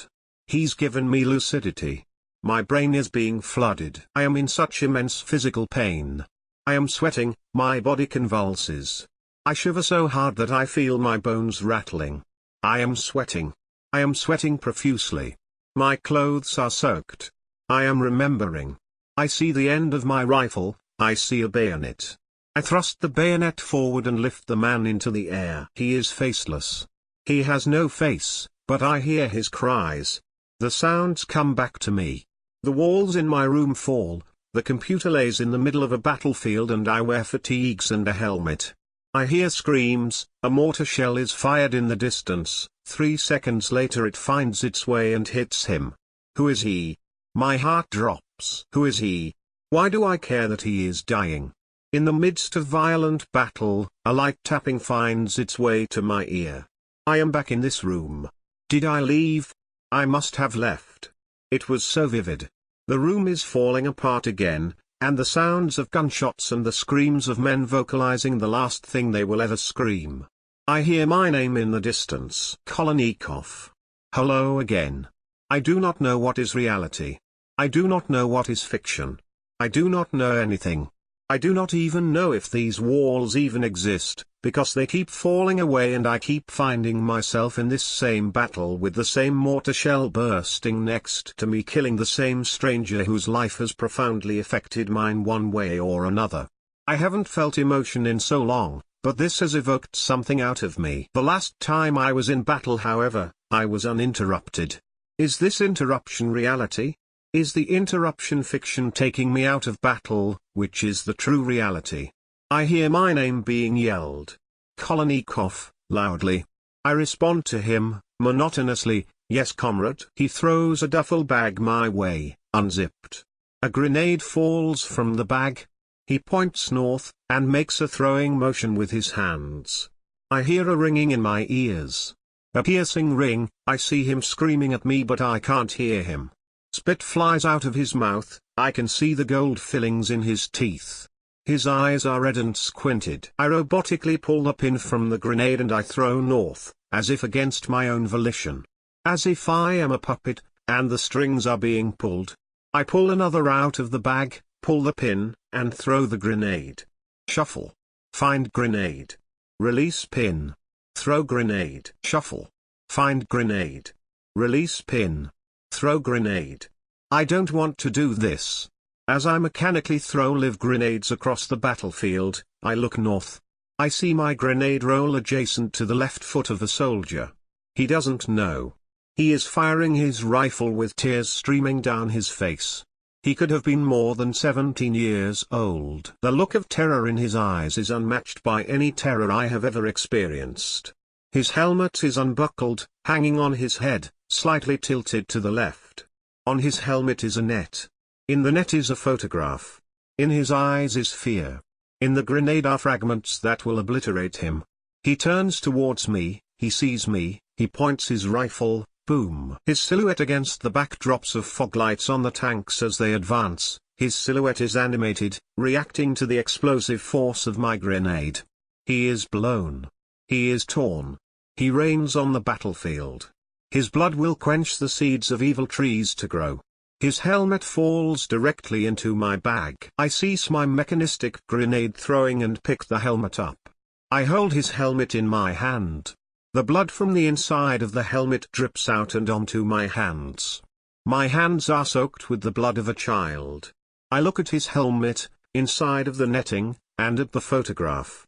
I pull the photograph out and see the same silhouette of the child I've destroyed, the same outline, filled with the features that make him a person. He stands there with the arms of his mother and father clasping him close, knowing he is about to embark on a violent and dangerous journey. His father's eyes are proud. His mother's expression is bleak. She may never see her son again, and she holds him close. I turn the photo over, and it reads, "Son, let the light guide you through the dark nights to come. Hold your head up high, for God and for our glorious country." Few times can a father say that his son is his hero. Dad. I sit down, and where my duffel bag full of grenades used to be is this computer, and I type, and I type, and I type, and the battle rages on around me. I can hear Damien tapping. He's tapping the same thing over and over. WHO have you killed? WHO have you killed? WHO have you killed? WHO have you killed? WHO have you killed? WHO have you killed? WHO have you killed? WHO have you killed? Hello. I have not seen the battlefield. I've been in my room with this computer. I am alone again. I fear the facility has opted to remove Damien from the cell adjacent to me because he no longer responds to my questions. The days are beginning to blend in again. I slowly forget the details of the battle. All that I remember is the picture in the helmet. I can't type anymore. My fingers are slowly stiffening up. Goodbye. Hello. I remembered. Don't eat the food. It's coming back. The battlefield. I killed the same child. Again. It breaks me. It breaks me down. Goodbye. Hello. I haven't slept in many hours. My eyes won't shut. The man who dies from the mortar shell near me dies so slowly. He yells for hours until his vocal cords fray and he dies, maybe from exhaustion, maybe from blood loss. Every time I close them I see the child. I hear the screams. He screams so loudly when the grenade explodes. His helmet keeps falling into my bag. He screams something and I can hear it. His voice is muffled by the loss of his last inhaled breath. His helmet is soaked with the blood. It floods my palms. Hello reader. This will be my final entry. I cannot continue to allow myself the solace I find in transcription of my thoughts because they are no longer simply contemplative. They are painful. There is more to the battlefield that has revisited me countless times.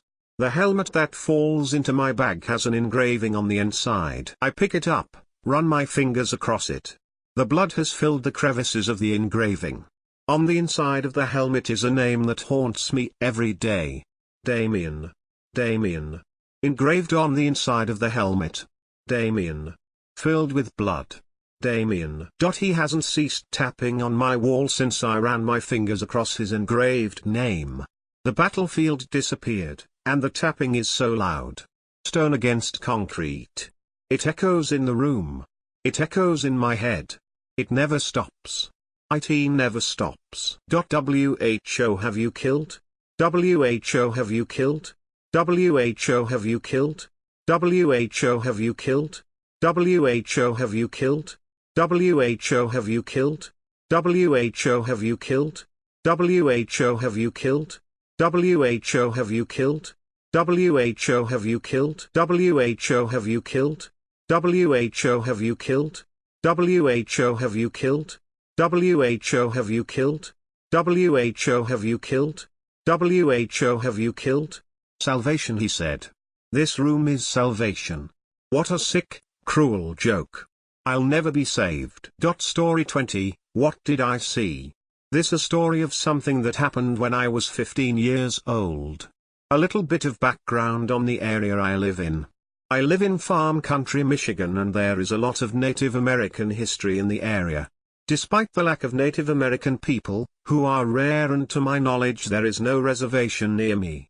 The closest being 40 miles away. I am by no means a superstitious person, as I have, or rather had, often laughed out loud at anything supernatural. It's all fiction, so what do we have to fear but fear itself? That fun stuff. I am a tall, broad dude standing 6 feet 7 inches and have been tall my whole life. At 15 I thought I was invincible. When I grew up we used to have Siberian Husky, my favorite breed of dogs. As big of a pain in the ass they can be, they make wonderful pets and guard dogs if trained right. One night the dogs got out of the yard after barking at something. So this resulted in the not so unfamiliar course of my mom talking about my dad fixing the fence and everyone looking for the dogs. While my mom and younger sister drove the truck around the neighborhood and farmlands, I walked with a flashlight searching by the trees and in the yard. I have always had a good memory, but even then this night stands out to me like a sore thumb. It was early October, dressed in a windbreaker and sweatpants. The wind was brisk and cold, blowing constantly, causing the trees to shake back and forth violently. Too early for the leaves to change but not the air. I had been on my way back to the house when out of the corner of my eye I saw a large grey and black figure run behind my neighbor's house. Coda. I shouted, assuming it was my dog. I ran after him and around the house, yelling commands he ignored, which was very unusual for him. I stopped running in the middle of the yard by a large poplar tree the old couple had planted when they first moved in, long before anyone else had come to the neighborhood. While catching my break my phone began to ring. I answered the phone to my mother's voice saying they had grabbed Coda and were back home. Confused because I had just seen the dog, I said, "Good, I will be home soon." I then noticed something odd. The wind had stopped completely. I no longer felt the cold breeze against my skin, the air was still, abnormally still, and I heard absolutely nothing. It was as if everything in the neighborhood and countryside had suddenly stood still. The smell hit me next. Suddenly it smelled of sewage. My first thought was a skunk. That's when it happened. The tree in front of me began to shake and the leaves rustle. I lifted my flashlight and saw something I will never forget. In the tree, bending two of the branches and staring down at me was this large hulking figure. It was maybe 7 or 8 feet tall, hard to judge being on the ground. Long lanky arms and legs, a narrow body. Its face could only be described as a mixture between a human, wolf and bear. I remember the flashlight reflecting back in its eyes as it stared directly at me. This split moment lasted an eternity for me as I did the only thing I could think to do. I ran. I turned and ran for my house, hearing a thud behind me as the thing leapt from the tree. I heard nothing else and practically threw myself through the front door and into the house, locking it tightly behind me and looking out the window to see nothing. "What's wrong?" my mom asked. I lied and told her I was just upset the dog got out and I would fix the fence in the morning. Her and my sister went to bed and I went to my bedroom. I looked out my window several times that night and never saw anything, but I always had the feeling something was watching me back. I slept with a machete next to my bed that night and every night since. For a few months if I had my shades open I would feel this uneasy feeling of dress wash over me in the darkness. Then it gradually became less and less. I haven't felt that feeling for a year now and I hope it stays that way. To this day I have no idea what I saw. Part of me wants to believe I imagined it, but it felt so real in that moment, I am terrified of ever seeing it again.